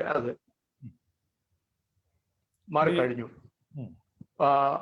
അതുകൊണ്ട് ഇപ്പൊ ബാവയ്ക്ക് തന്നെ ഇതേ സംബന്ധിച്ച്, ഇപ്പം കാതോലിക്ക ബാവയ്ക്ക് തന്നെ ഇതേ സംബന്ധിച്ചുള്ള ചില ആകാംക്ഷകളുണ്ടായിരുന്നു. അത് വളരെ സ്വാഭാവികമാണ്. ഒരു സഭയുടെ തലവൻ എന്നുള്ള നിലയ്ക്ക് ഇത്തരം ഒരു കാര്യത്തിൽ ഒരു നിലപാടെടുക്കുമ്പം ആ നിലപാട് ഈ സഭയുടെ ഭാവിയെ എങ്ങനെ ബാധിക്കും എന്നുള്ളതിനെ സംബന്ധിച്ച് ഒരു ആകുലത അദ്ദേഹത്തിന് ഉണ്ടാകുന്നതെന്ന് പറയുന്നതിൽ അസ്വാഭാവികതയൊന്നുമില്ല. പക്ഷെ അദ്ദേഹവും ഇപ്പോൾ ഈ കഴിഞ്ഞ സിനഡ് സഹോദര മെത്രാപ്പോലീത്തന്മാരുമായിട്ട് സംസാരിച്ചപ്പോൾ അദ്ദേഹത്തിനും ആ കാര്യം അങ്ങനെ അവരോടൊന്നിച്ച് ഒരു യോജിപ്പിന് വേണ്ടി ഒരു നിലപാടെടുക്കുന്നത് ആവശ്യമാണെന്നുള്ള ഒരു തോന്നലുണ്ടാവുകയും അദ്ദേഹം അതിന് ഒരു ഗ്രീൻ സിഗ്നൽ കൊടുക്കുകയും ചെയ്തു എന്നുള്ളത് നിശ്ചയമായും ഈ സാഹചര്യത്തെ വളരെ മൗലികമായി മാറ്റി തീർത്തിട്ടുണ്ട് എന്നുള്ളത് നമ്മൾ തിരിച്ചറിയേണ്ടിയിരിക്കുന്നു എന്നുള്ളതാണ്. അതുകൊണ്ട് ആ സുന്നഹദോസിനെ ആ കാര്യത്തിൽ ഞങ്ങൾ എല്ലാവരും അതിനു മുമ്പ് ഈ പിതാക്കന്മാരുമായിട്ട് മെത്രാപ്പോലീത്തന്മാരുമായിട്ട് സംസാരിക്കുകയും അവരുമായിട്ട് ആശയവിനിമയം നടത്തുകയും ചെയ്തതാണ്. ഇപ്പൊ ഞങ്ങൾക്ക് മനസ്സിലായിട്ടുള്ള ഒരു കാര്യം എന്ന് പറയുന്നത് ഇവരാരും തന്നെ സമാധാനത്തിന് എതിരായിരുന്നില്ല എന്നുള്ളതാണ്. പക്ഷെ അവർക്ക് പല ആശങ്കകളും ഉണ്ടായിരുന്നു. ആ ആശങ്കകളാണ് അതിനുള്ള ഒരു ഇനിഷ്യേറ്റീവ്, ഒരു ധീരമായ ഒരു തുറന്ന നിലപാടെടുക്കുന്നതിൽ നിന്നും അവരെ പിന്തിരിപ്പിച്ചത് എന്നുള്ളതാണ് വാസ്തവം. അതുകൊണ്ട് വളരെ പേര് ആ കാര്യത്തിൽ മുമ്പോട്ട് വന്നു എന്നുള്ളത് ഈ സമാധാനത്തിന് വേണ്ടിയുള്ള ഒരു മുൻകൈ എടുത്ത ഞങ്ങളെ പോലെയുള്ള ആളുകൾക്ക് വളരെയേറെ ആശ്വാസകരവും പ്രചോദകവുമായിരുന്നു എന്ന് ഞാൻ ഈ സന്ദർഭത്തിൽ ഓർക്കാണ്. അതുപോലെ തന്നെ മറുഭാഗത്തെ ഈ പ്രതിബന്ധത്തെ കുറിച്ച് ഞാൻ പറഞ്ഞിട്ടുണ്ട്. പക്ഷെ നമ്മൾ ഓർമ്മിക്കേണ്ട ഒരു കാര്യം, ഞാനിവിടെ എടുത്തു പറയാൻ ആഗ്രഹിക്കുന്ന ഒരു കാര്യം എന്ന് പറയുന്നത്, ഈ പാത്രികീസ് ബാവ വളരെ സമാധാനം ആഗ്രഹിക്കുന്ന ഒരു ഒരു ഒരു ആളാണെന്നുള്ളതാണ്, ഒരു പിതാവാണ്. ഓർത്തഡോക്സ് വിഭാഗത്തിൽ നിന്ന് 2 മെത്രാപ്പോലീത്തന്മാര്, അമേരിക്കയിലുള്ള നിക്കോളാവോസ് തിരുമേനിയും അതുപോലെ തന്നെ കണ്ടനാട് ഈസ്റ്റ് ഭദ്രാസനത്തിന്റെ അധിപനായ ഡോക്ടർ തോമസ് മാറാത്താനോസ് മെത്രാപ്പോലീത്തയും കൂടി അവിടെ പോയി ലെബനാനിൽ പോയി പിതാവിനെ കണ്ടതാണ്, പാത്രികീസ് ബാവയെ കണ്ടതാണ്. അപ്പൊ അദ്ദേഹം വളരെ ഇവരുമായിട്ട് ചർച്ച ചെയ്തിട്ട് വളരെ പോസിറ്റീവായിട്ടുള്ള ഒരു നിലപാടാണ് എടുത്തിട്ടുള്ളത്. അങ്ങനെ ഒരു പോസിറ്റീവായിട്ടുള്ള നിലപാടുള്ള ഒരു പിതാവാണ് പാത്രികീസ് വിഭാഗത്തിന്റെ ആരാധ്യനായിട്ടുള്ള ആള് എന്നുള്ളത് ഒരു പക്ഷേ അദ്ദേഹത്തിന്റെ ആ നിലപാട് ഈ ബാക്കിയുള്ള മെത്രാപ്പോലീത്തന്മാര് അതനുസരിച്ച് മുമ്പോട്ട് വരാനുള്ള സാധ്യത തെളിഞ്ഞു വരും എന്നാണ് ഞങ്ങൾ സമാധാനത്തിന് വേണ്ടി പ്രവർത്തിക്കുന്നവർ വിശ്വസിക്കുന്നത്. പ്രത്യേകിച്ചും ഞങ്ങൾ അതിൽ പല മെത്രാപ്പോലീത്തന്മാരുമായിട്ട്, സീനിയർ മെത്രാപ്പോലീത്തന്മാരുമായിട്ട് വ്യക്തിപരമായിട്ടുള്ള രീതിയിൽ ആശയവിനിമയം നടത്തുമ്പോൾ അവര് സമാധാനത്തിന് എതിരല്ല എന്നുള്ള ഒരു മെസ്സേജാണ്, ഞങ്ങൾക്കൊരു സന്ദേശമാണ് ഞങ്ങൾക്ക് കിട്ടുന്നത്. അതുകൊണ്ട് അന്ന് ഉണ്ടായിരുന്ന പ്രതിബന്ധങ്ങൾ പലതും ഇന്ന് ദൂരീകരിക്കപ്പെട്ടിട്ടുള്ള ഒരു സാഹചര്യത്തിലാണ് നമ്മൾ ഇപ്പോൾ ഈ ചർച്ച നടത്തുന്നത് എന്നുള്ളത് ഞാൻ എടുത്തു പറയാനായിട്ട് ആഗ്രഹിക്കുകയാണ്. അതുകൊണ്ട് അത് ഓരോന്നോരോന്നായിട്ട് വീണ്ടും ആവർത്തിക്കണം എന്ന് ഞാൻ വിചാരിക്കുന്നില്ല. പക്ഷേ ഞാൻ എടുത്തു പറയാൻ ആഗ്രഹിക്കുന്ന 2-3 കാര്യങ്ങൾ, ഈ കലഹത്തിന്റെ പ്രത്യാഘാതങ്ങൾ എന്തൊക്കെയാണ് എന്നുള്ളത് ഇരു വിഭാഗത്തിലുംപ്പെട്ട ആളുകൾ വളരെ കാര്യമായി ഈ ചർച്ച ചെയ്യാറില്ല, അല്ലെങ്കിൽ പരിഗണിക്കാറില്ല എന്നുള്ളതാണ്. ഇതിങ്ങനെ ഒരു തർക്കം ഇങ്ങനെ പോകുന്നു, കുറെ കാലമായിട്ട് തർക്കം പോകുന്നു, കേസുകൾ നടക്കുന്നു, ഒരു ഭാഗം കേസിൽ ജയിക്കുന്നു, അങ്ങനെ കാണുന്നതല്ലാതെ പിന്നെ ഇതിനകത്ത് ഈ ലോ ആൻഡ് ഓർഡർ പ്രോബ്ലം ഉണ്ടാകുന്നതിനെ പറ്റിയിട്ടൊക്കെയുള്ള കൺസേൺ ഉണ്ട് എന്നുള്ളതല്ലാതെ ഇതിന്റെ ഒരു ശരിയായിട്ടുള്ള ഒരു moral spiritual auditing of this dispute അത് നടത്തുന്നതിനാരും ഗൗരവപൂർവം ശ്രമിച്ചിട്ടില്ല എന്നുള്ളതാണ് ഇതിന്റെ ഒരു പ്രധാനപ്പെട്ട പ്രശ്നം എന്ന് പറയുന്നത്. ഞാൻ ഇതിന്റെ ഒരു 2-3 ഡയമെൻഷൻസ് ഷിബുവായിട്ട് പങ്കുവയ്ക്കാം. ഒന്ന്, വെറുതെ ഇതിന്റെ വിഭവത്തിന്റെ വേസ്റ്റ് ഓഫ് റിസോഴ്സസ് എന്ന് പറയുന്നത് നമ്മൾ ആലോചിക്കുക. ഈ കേസിന് വേണ്ടി ഇരു വിഭാഗവും ചെലവാക്കിയിട്ടുള്ള പണം എന്ന് പറയുന്നത്, Shibu, where does it come from? ഇത് എവിടുന്നാണ് ഇത് വരുന്നത്? ഇല്ലേ, നമ്മള് ഈ പാവപ്പെട്ട മനുഷ്യര് അവരുടെ ഭക്തിയുടെ പ്രകടനമായിട്ട്, ഭക്തിയുടെ ഒരു പ്രൈസായിട്ട് അവർ കൊടുക്കുന്നതാണ്. വഴിപാടിടുന്നതും അതുപോലെ തന്നെ ഈ ഫണ്ടിലേക്ക് കൊടുക്കുന്നതും അവരുടെ വിശ്വാസത്തെ നിഷ്കളങ്കമായ സിമ്പിൾ പയറ്റി എന്ന് നമ്മൾ ഇംഗ്ലീഷിൽ പറയുന്നത്, അതിന്റെ ഫലമായിട്ട് അങ്ങനെ കിട്ടുന്ന പണം എന്ന് പറയുന്നത് ഇതിനു വേണ്ടി നമ്മൾ ചെലവാക്കുകയാണ്. അത് ഒരർത്ഥത്തിൽ അതൊരു വേസ്റ്റ് ആണ് എന്നുള്ളതിന് എനിക്ക് യാതൊരു സംശയവുമില്ല. വേസ്റ്റ് ആണെന്ന് മാത്രം അതാണ് ഒരു ഈ വിശ്വാസികൾ കാണിക്കർപ്പിക്കുന്ന പണം അത് ഒന്നുകിൽ നമ്മുടെ അച്ഛന്മാരുടെ ഉദവിക്ക് വേണ്ടി ജീവസന്ധാരണത്തിന് ചെലവഴിക്കും. കാരണം അവര് യാഗപീഠത്തിൽ ശുശ്രൂഷിക്കുന്നവരെന്ന നിലയ്ക്ക് അതിന് അർഹതയുണ്ട്.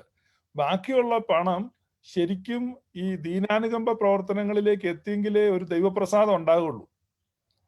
ഈ എക്സ്ട്രാ വരുന്ന പണം കറക്റ്റ് അല്ലെങ്കിൽ യോജിക്കുന്നു. കിട്ടണം.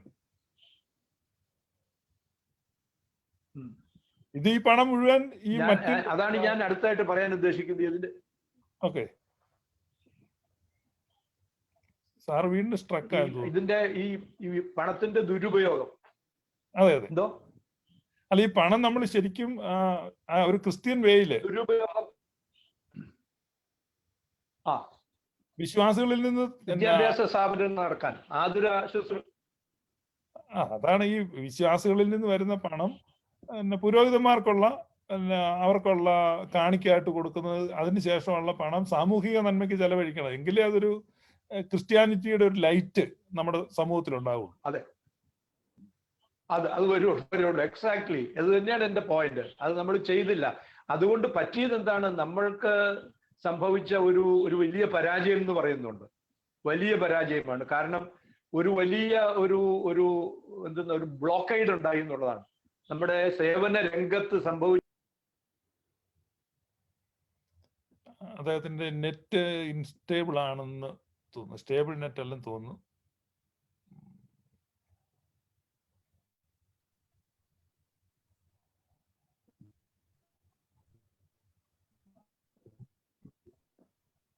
അപ്പൊ അദ്ദേഹം പറഞ്ഞുകൊണ്ടിരുന്നത് ഈ നമ്മുടെ പല നഷ്ടങ്ങൾ ഉണ്ടായി. ഒന്നാമത്തത് നമുക്ക് വേസ്റ്റേജ് ഓഫ് റിസോഴ്സസ് ആണ്. അതേക്കുറിച്ചാണ് പറഞ്ഞുകൊണ്ടിരുന്നത്.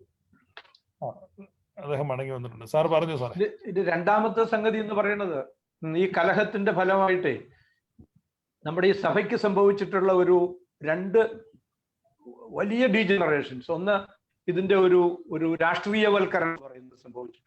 ഒരു പൊളിറ്റിസൈസേഷൻ അത് വെച്ചാൽ ഈ സഭ രാഷ്ട്രീയ പാർട്ടിയോടെ പോവുക, അവർക്ക് കാശ് കൊടുക്കുക, അവരുടെ സഹായം കൊണ്ടാണ് നമ്മൾ നിലനിൽക്കുന്നത്, അല്ലെങ്കിൽ നമ്മുടെ അതിജീവനം എന്ന് പറയുന്നത് പൊളിറ്റിക്കൽ പേട്രണേജിന്റെ ഫലമായിട്ടുണ്ടാകുന്നതാണ് എന്നുള്ള ഒരു സാഹചര്യം വരികയും ഒരു പൊളിറ്റിക്കൽ ഡിപ്പെൻഡൻസി ഉണ്ടാകുകയും വളരെ അതിന്റെ സ്വാധീനം ഈ കക്ഷി രാഷ്ട്രീയ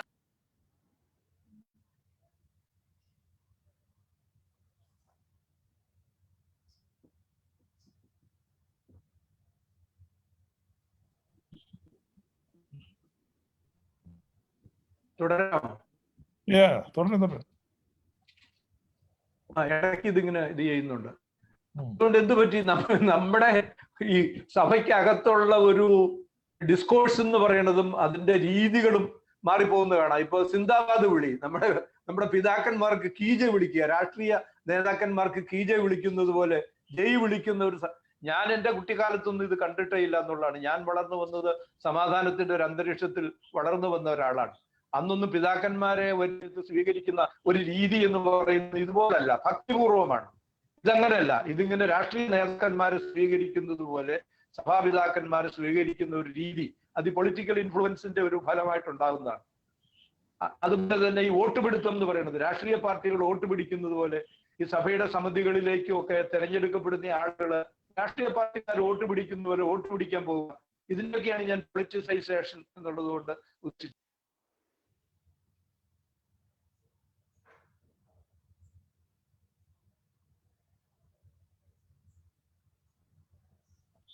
മൂന്നാമത്തെ പോയിന്റ് എന്ന് പറയുന്നത് ഈ ഒരു സംഘർഷത്തിന്റെ അന്തരീക്ഷത്തിൽ ഏത് സംഘം അകപ്പെട്ടാലും ആ സംഘത്തിൽ വിജയിക്കുക എന്നുള്ളത്, മുമ്പോട്ട് പോവുക, അതിജീവിക്കുക, ഒരു പ്രയോറിറ്റി കിട്ടും, ഒരു മുൻഗണന കിട്ടും. അങ്ങനെ മുൻഗണന കിട്ടുന്ന ഒരു സാഹചര്യത്തില് അതിന് സഹായിക്കാൻ പറ്റുന്ന ആളുകൾ ആണ് സ്വാഭാവികമായിട്ടും മുമ്പിൽ നിർത്തുന്നതും നേതൃത്വത്തിലേക്ക് വരുന്നതും എന്ന് പറയുന്നത്. നമ്മളൊരു സംഘർഷത്തിന്റെ ഒരു അന്തരീക്ഷത്തിൽ വരുമ്പോൾ, യുദ്ധത്തിലാണെങ്കിൽ തന്നെ യുദ്ധത്തിൽ നമ്മൾ ഏറ്റവും ധീരരായ യോദ്ധാക്കളെയാണ് മുമ്പിൽ നിർത്തുന്നത്. അതുപോലെ ഒരു കലഹത്തിന്റെ അന്തരീക്ഷത്തിൽ ഈ കലഹത്തെ വിജയകരമായി മുമ്പോട്ട് കൊണ്ടുപോകാൻ സാധിക്കുന്ന എലമെന്റ്സ് ഉണ്ട്. അങ്ങനെയുള്ള ആളുകളെയാണ് ഇതിന്റെ പിടിച്ചത്. അതുകൊണ്ട് ഈ സഭകളിൽ ഒരു ക്രിമിനലൈസേഷൻ സംഭവിച്ചു എന്നുള്ളതാണ്. അതിനും മിടുക്കന്മാരായി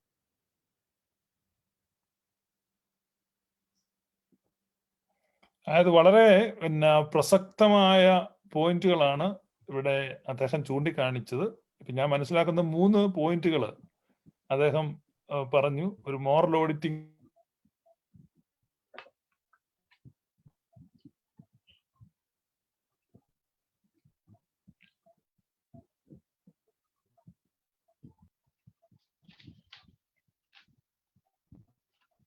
continue Shibu, I can hear. സഭയിലുണ്ടായി. അതുപോലെ തന്നെ രാഷ്ട്രീയ ആശ്രയത്വം സഭയ്ക്ക്, അതായത് പൊളിറ്റിക്കൽ ഡിപ്പെൻഡൻസിയിലേക്ക്, അതായത് രാഷ്ട്രീയ നേതാക്കന്മാരെ ചാരുക, അവരെ പ്രീണിപ്പിക്കുക, അല്ലെ അവരുടെ പിന്നാലെ നടക്കുക, അവരുടെ കാരുണ്യത്തിന് വേണ്ടി യാചിക്കുക, അവർക്ക് വേണ്ടി വേഷം കെട്ടേണ്ടി വരിക, ഇങ്ങനെയൊക്കെയുള്ള ഗതികേടിലേക്ക് ഈ സഭ പോയി എന്നുള്ളതാണ് അദ്ദേഹം എടുത്ത് കാണിച്ചത്. മൂന്നാമത് പറഞ്ഞത് ആ സഭയുടെ മുഖം നഷ്ടപ്പെട്ടു എന്നുള്ളതാണ് അതിനകത്ത് നമ്മൾ മനസ്സിലാക്കുന്നത്. സഭയുടെ മുഖം നഷ്ടപ്പെട്ടു. അല്ലെ 3 കാര്യങ്ങൾ സാർ? അതെ, ഇതിന്റെ ഫലമായിട്ട് സംഭവിച്ചിട്ടുള്ള ഒരു സ്പിരിച്വൽ, ഒരു ആധ്യാത്മികമായിട്ടുള്ള ഒരു സ്റ്റാഗ്നേഷൻ എന്ന് പറയുന്നു. അതിൽ യാതൊരു ശ്രദ്ധയും ഈ കമ്മ്യൂണിറ്റിയുടെ ഒരു ധാർമ്മികവും ആത്മീയവുമായ ഒരു മുന്നേറ്റത്തെ പറ്റി, അല്ലെങ്കിൽ അതിന്റെ ഒരു എഡിഫിക്കേഷനെ പറ്റിയിട്ടുള്ള അതൊരു പരിഗണനയായിട്ടേ വന്നിട്ടില്ല എന്നുള്ളതാണ്. ആ രംഗത്തൊരു വലിയ സ്റ്റാഗ്നേഷൻ ഉണ്ടായി. അറിയാമല്ലോ, ഈ കലഹം മൂർച്ഛിച്ചപ്പോ ഒരു സർവൈവൽ ഓഫ് ദ ഫിറ്റസ്റ്റ് എന്ന് പറയുന്ന ഒരു പ്രിമിറ്റീവ് കോൺസെപ്റ്റിലേക്ക്, അല്ലെങ്കിൽ ഒരു വന്യമായ ഒരു നടപടികൾ, ഒരു ആസുരമായ ഒരു യുദ്ധത്തിലേക്ക് വന്നപ്പോ ഈ സഭയുടെ മുന്നണിയിൽ വരാൻ ശരിക്കും അർഹതയുള്ള, യോഗ്യതയുള്ള, മാന്യതയുള്ള ആളുകളെ വകഞ്ഞു മാറ്റിക്കൊണ്ട് ക്രിമിനലുകൾ സഭാ നേതൃത്വത്തിലേക്ക് വന്നു എന്നുള്ളത് നിശ്ചയമായിട്ടും ഒരു അപജയമാണ്. കാരണം ഇപ്പോഴത്തെ യുദ്ധത്തിൽ ഇവിടെ ആവശ്യം ഇങ്ങനെയുള്ളവരാണ് എന്ന് തോന്നിപ്പിക്കുന്ന വിധത്തിൽ അത് ഈ രാഷ്ട്രീയ അതിപ്രസരം അതിന് ഇടയാക്കി. അങ്ങനെ അടിമുടി സഭയ്ക്കൊരു ധാർമ്മിക അധപ്പതനം, ധാർമ്മിക അപജയം സംഭവിച്ചു എന്നുള്ളതാണ്. അതാണ് അദ്ദേഹം ഈ മോറൽ ഓഡിറ്റിംഗ് എന്ന നിലയ്ക്ക് കണ്ടെത്തിയത്. തുടർച്ചയായിട്ട് ഫ്ലോലെസ് ആയിട്ട് അദ്ദേഹത്തിന്റെ സ്ട്രീമിംഗ് നമുക്ക് കിട്ടുന്നില്ല. അതാണ് ഇപ്പൊ പ്രശ്നമായിരിക്കുന്നത്. സാർ കണ്ടിന്യൂ ചെയ്തു. ഞാൻ ആ 3 പോയിന്റുകൾ പറഞ്ഞു. പിന്നെ ഞാൻ പറഞ്ഞത് ഈ ക്രിമിനലൈസേഷൻ എന്ന് പറഞ്ഞു. ക്രിമിനലൈസേഷൻ അത് ചർച്ച അതിനകത്ത് ലീഡർഷിപ്പിന് അതിപ്പോ ഷിബു പറഞ്ഞ പോയിന്റ് തന്നെയാണ്. ഇതിനകത്ത് ഏറ്റവും പ്രധാനമായിട്ട് ഇനി ഞാൻ പറയാൻ ഉദ്ദേശിക്കുന്ന കാര്യം എന്ന് പറയുന്നത്, ഈ ഒരു തർക്കത്തില് നമ്മൾ ഏറ്റവും കൂടുതൽ അവഗണിക്കപ്പെട്ടു പോയ ഒരു വിഭാഗം എന്ന് പറയുന്നത് ഈ വിശ്വാസികളാണ്. അൽമായക്കാർ എന്ന് പറയുന്ന ഒരു വിഭാഗമാണ്. അവരെ ഒരുതരം എന്താണ് ഈ ചതുരംഗ കളിയിൽ നമ്മൾ ഈ പോൺസിന്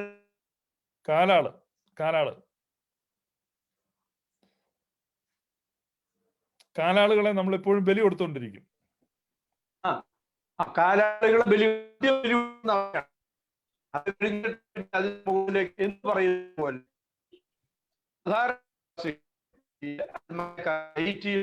ആളുകളെ അവരുടെ വികാരങ്ങളെ പറ്റിയോ വിചാരങ്ങളെ പറ്റിയോ അവരുടെ ധാർമ്മികവും ആത്മീയവുമായിട്ടുള്ള ദാഹങ്ങളെ പറ്റിയോ ഒന്നും യാതൊരു പരിഗണനയും ഇല്ലാതെ പോയി എന്നുള്ള ഒരു സംഗതിയാണ്.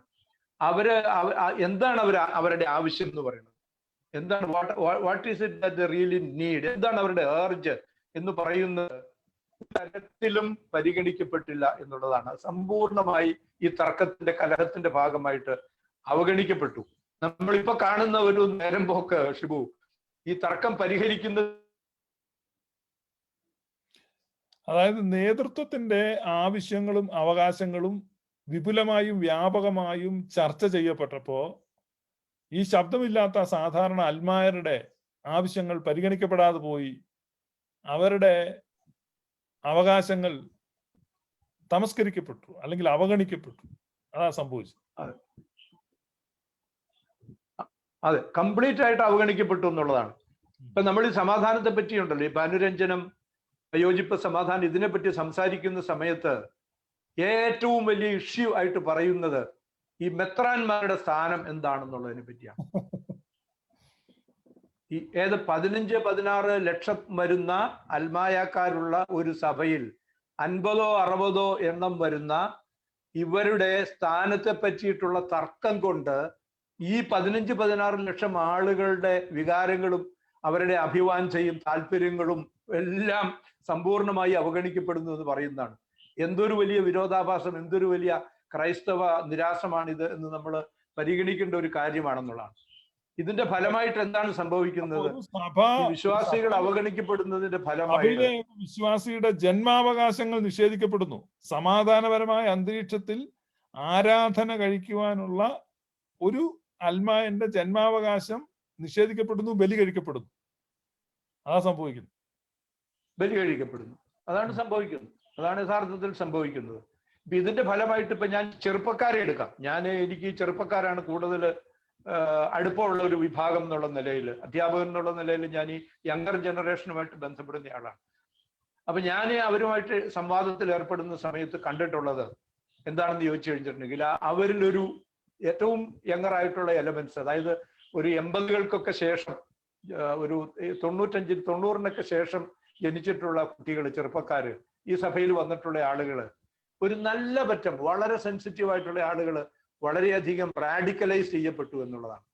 അവർ വളരെ എക്സ്ട്രീം ആയിട്ടുള്ള ഒരു പൊസിഷൻ എടുക്കുകയാണ്, വളരെ ബ്ലൈൻഡ് ആയിട്ടുള്ള എക്സ്ട്രീം ആയിട്ടുള്ള ഒരു പൊസിഷൻ എടുക്കുകയാണ്. അവര് റാഡിക്കലൈസ് ചെയ്യപ്പെട്ടു.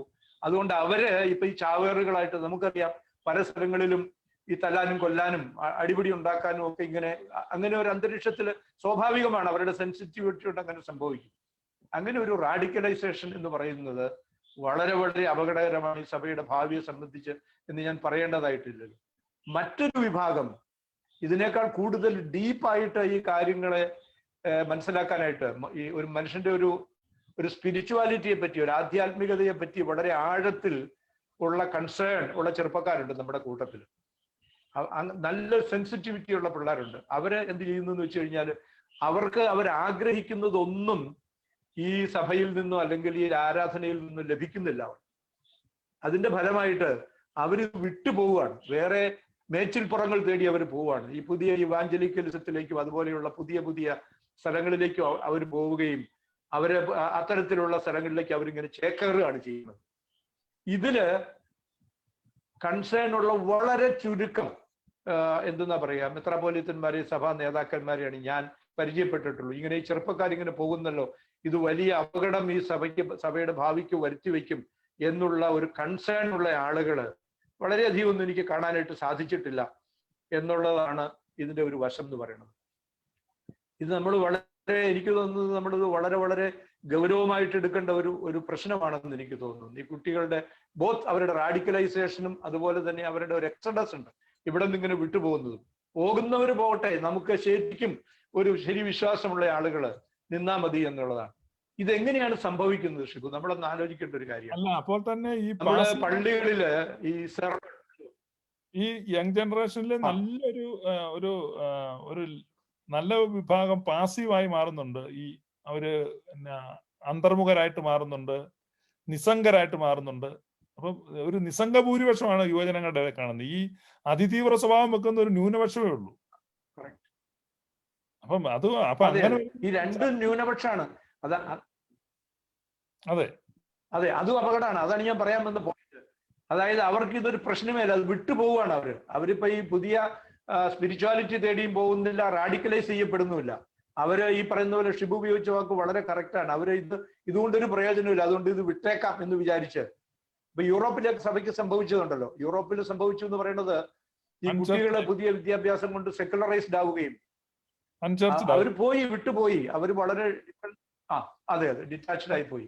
അതുകൊണ്ടാണ് ഈ പള്ളികളൊക്കെ വിൽക്കുവാണല്ലോ അമേരിക്കയിൽ. നമ്മുടെ അൺചർച്ച്ഡ് ആകുക എന്നുള്ള ആ ഒരു കാര്യത്തെ കുറിച്ച് നമ്മുടെ ആളുകൾ ഒട്ടും തന്നെ ബോധവാന്മാരല്ല. ഒട്ടുമല്ല. അത് ഏറ്റവും കൺസേൺഡ് ആകേണ്ട ആളുകളാണ് മോസ്റ്റ് ഇൻഡിഫറൻറ്റ് ആ കാര്യത്തെ സംബന്ധിച്ച്. പോണവര് പോകട്ടെ എന്ന് പറയുന്ന ആളെ പോലും ഞാൻ കണ്ടിട്ടുണ്ട്.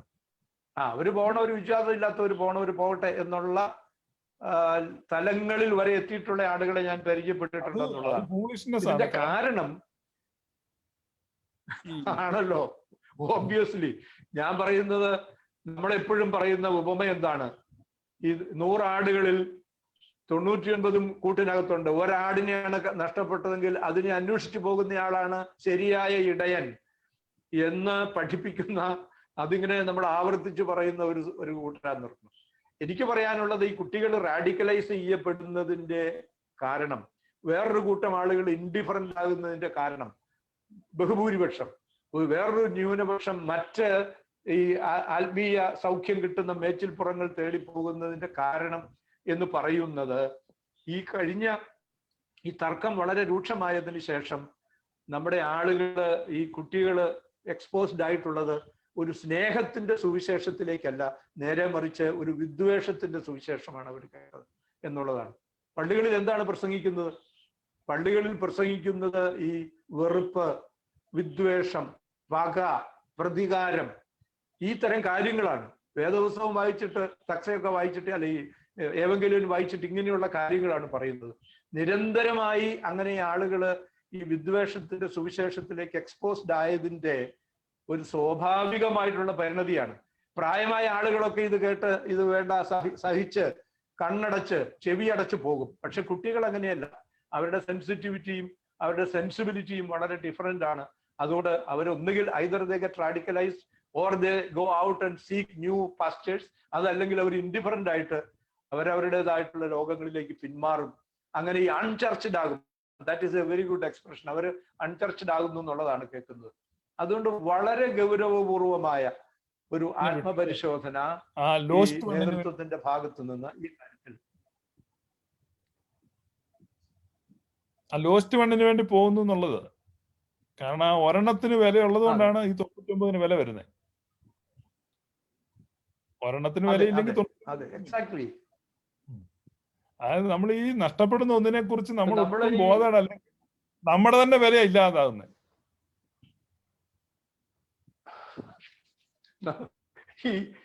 ഞാനതുകൊണ്ടാണ് ഈ അമേരിക്കയിലെയും യൂറോപ്പിലെയും ഒക്കെ പള്ളികളുടെ എക്സാമ്പിൾ പറഞ്ഞത്. ഞാൻ ഈ സ്ഥലങ്ങളിലൊക്കെ സഞ്ചരിക്കുന്ന ആളായതുകൊണ്ട് ഇപ്പൊ നമുക്കറിയാമല്ലോ, ഈ നമ്മുടെ സഭയുടെ കേരളത്തിലെ ഈ 2 വിഭാഗത്തിലും പെട്ട ഇതിലെ വിഭാഗത്തിലും പെട്ട ആളുകളും മേടിച്ചിട്ടുള്ള അമേരിക്കയിലെ പള്ളികൾ മറ്റുള്ള സഭകൾ വിറ്റ പള്ളികളാണ്. നമ്മളത് മേടിച്ച് മോഡിഫൈ ചെയ്തെടുക്കുകയാണ്. അവരെന്തുകൊണ്ടാണ് പള്ളികൾ വിൽക്കുന്നത്? മ്യൂസിയം ആക്കി മാറ്റുന്നത് എന്തുകൊണ്ടാണ്? ഞാൻ ഈ ന്യൂയോർക്കില് കുറച്ച് വർഷം മുമ്പ് ഒരു പള്ളി ചെന്നപ്പം, അപ്പൊ അവിടുത്തെ അച്ഛന് എന്നോട് ചോദിച്ചു, നിനക്ക് ഈ പള്ളി വേണോന്ന് ചോദിച്ചു. അപ്പൊ ന്യൂയോർക്ക് സിറ്റിയുടെ നടുക്കിരിക്കുന്ന പള്ളിയാ, വലിയൊരു പള്ളിയാ. അപ്പൊ എല്ലാം കൂടെ 16 പേരാണ് അവിടെ ആ പള്ളിയിലുള്ളത്. ഈ 16 പേരും 70s മുകളിൽ പ്രായമുള്ളവരാണ്. അപ്പൊ തൂക്കാനും തുടങ്ങാൻ. എന്നിട്ട് എന്നോട് പറഞ്ഞു, ഈ മെയിൻ സാങ്ച്വറി നിനക്ക് തരാം, ഞങ്ങൾക്ക് ആ ചെറിയ സൈഡിലത്തെ മുറി മതി, നീ ഇത് എടുത്തോളാൻ പറഞ്ഞു. അപ്പൊ ഞങ്ങളെല്ലാം മരിച്ചു തീരുമ്പോൾ നീ ഈ പള്ളി എടുത്തോളാൻ അച്ഛൻ എന്നോട് പറഞ്ഞു. ഒരു വെള്ളക്കാരൻ അച്ഛനാ. അപ്പൊ ഞാനവിടെ 2-3 പ്രാവശ്യം പോയി. ഞാൻ പറഞ്ഞു എനിക്ക് പള്ളിയൊന്നും വേണ്ട. അപ്പൊ അതുപോലെ ഗതികേടാണ്. കാരണം ആളുകൾ പള്ളിയിലൊന്നും താല്പര്യമില്ല. അതെ അതെ, അതാണ് കേരളത്തെ ഭാവിയിൽ കാത്തിരിക്കുന്നത്. ഒരു റിയൽ എസ്റ്റേറ്റിന്റെ സ്കോപ്പേ ഉള്ളൂ. സഭ സ്ട്രെങ്തൻ ആയില്ലെങ്കിൽ ഒരു റിയൽ എസ്റ്റേറ്റ് സ്കോപ്പ്, അത് ആരൊക്കെയോ തട്ടിക്കൊണ്ട് പോത്രേ ഉള്ളൂ. അത്രേ ഉള്ളൂ. ഞാൻ ഈ സൗത്ത് ഡക്കോട്ട സ്റ്റേറ്റിൽ വാട്ടർ ടൗൺ എന്ന് പറഞ്ഞിട്ടൊരു ചെറിയൊരു ടൗൺ ഉണ്ട്. അവിടെ ഒരു എന്തെന്നാ കന്യാസ്ത്രീ മഠം. ഞാൻ അവിടെ ഒരു കോളേജ് ഉണ്ട്. ആ കോളേജിൽ ഒരു ടോക്കൻ എന്നെ വിളിച്ച് ഞാൻ അവിടെ ചെന്ന് കഴിഞ്ഞപ്പം അതിന്റെ ഡീൻ എന്നെ ഈ കന്യാസ്ത്രീ മഠത്തിൽ കൂട്ടിക്കൊണ്ടുപോയി. അവിടുത്തെ ഞാൻ ഇത്രയും ഒരു 5 സ്റ്റാർ ഹോട്ടൽ പോലെയുണ്ട്. എന്തൊരു ഫെസിലിറ്റിയാണ്. ആകെ കൂടി 16 പേരേ ഉള്ളൂ അതിനകത്ത്. 300 പേർക്ക് താമസിക്കുന്നതിന് സൗകര്യമുള്ള സ്ഥലത്ത് 16 പേരാണ് താമസിക്കുന്നത്. മിസ്റ്റർ ഷിബു പറഞ്ഞതുപോലെ അതിനകത്ത് ഏറ്റവും പ്രായം കുറവുള്ള സിസ്റ്ററുടെ പ്രായം എന്ന് പറഞ്ഞാൽ 63 വയസ്സാണ്. 63 വയസ്സിന് മുകളിലേക്ക് പ്രായമുള്ള 16 സിസ്റ്റേഴ്സ് ആണ് 300 പേർക്ക് താമസിക്കാൻ പറ്റുന്ന ഈ സ്റ്റാർ ഫെസിലിറ്റി ഇതിനകത്ത് താമസിക്കുന്നത്, ഈ കോൺവെന്റിൽ താമസിക്കുന്നത്. അപ്പൊ ഇതാണ് നമ്മൾ ഈ യുവതലമുറയെ, അവരുടെ ഏർജ് എന്താണ്, അവരുടെ താല്പര്യങ്ങൾ എന്താണ് എന്നുള്ളത് തിരിച്ചറിഞ്ഞ് അവരുമായി വേണ്ട വിധത്തിൽ കമ്മ്യൂണിക്കേറ്റ് ചെയ്യാതെ നിന്നാൽ സംഭവിക്കാൻ പോകുന്നത് ഈ സഭ തന്നെ സമ്പൂർണമായും അപ്രസക്തവും അപ്രത്യക്ഷവുമാകും എന്നുള്ളത് യാതൊരു സംശയവുമില്ല എന്നുള്ളതാണ്. ഈ ക്രിസ്ത്യാനിറ്റി കുഴപ്പമൊന്നുമില്ല, ഒരു വിശ്വാസമുള്ളവർ മതി. ക്രിസ്ത്യാനിറ്റി ഒരു ഔട്ട്ഡേറ്റഡ് ഐഡിയ ആയിട്ടൊക്കെയാണ് ഈ പിന്നെ വെസ്റ്റേൺ കമ്മ്യൂണിറ്റി കാണുന്നത്, അങ്ങനെ അവതരിപ്പിക്കപ്പെട്ടു. അപ്പൊ നമ്മുടെ അവിടേക്ക് ഈ സ്വാധീനമുണ്ട്, ഈ ആശയമുണ്ട്. അപ്പം നമ്മൾ ക്രിസ്ത്യൻ ഓർത്തഡോക്സിയെ നമ്മൾ പ്രസന്റ് ചെയ്യുമ്പോൾ നമ്മുടെ പ്രായോഗിക സമീപനങ്ങളിലും ഡേ ടു ഡേ ലൈഫിലും ചർച്ചിലും എല്ലാം നമ്മൾ പറയുന്ന ഈ തിയോളജിയും ഡോക്ടറിനും റിഫ്ലക്ട് ചെയ്തെങ്കിൽ മാത്രമേ യങ് ജനറേഷൻ അതിനോട് സബ്സ്ക്രൈബ് ചെയ്യത്തുള്ളൂ. അല്ലെങ്കിൽ അവരൊരിക്കലും സബ്സ്ക്രൈബ് ചെയ്യത്തില്ല. നമ്മളെ പഴയ തലമുറ പോലെ അല്ല. ഇത് തന്നെയാണ് ഞാനൊരു ഫൈനൽ പോയിന്റ് ആയിട്ട് പറയാൻ ഉദ്ദേശിച്ചത്.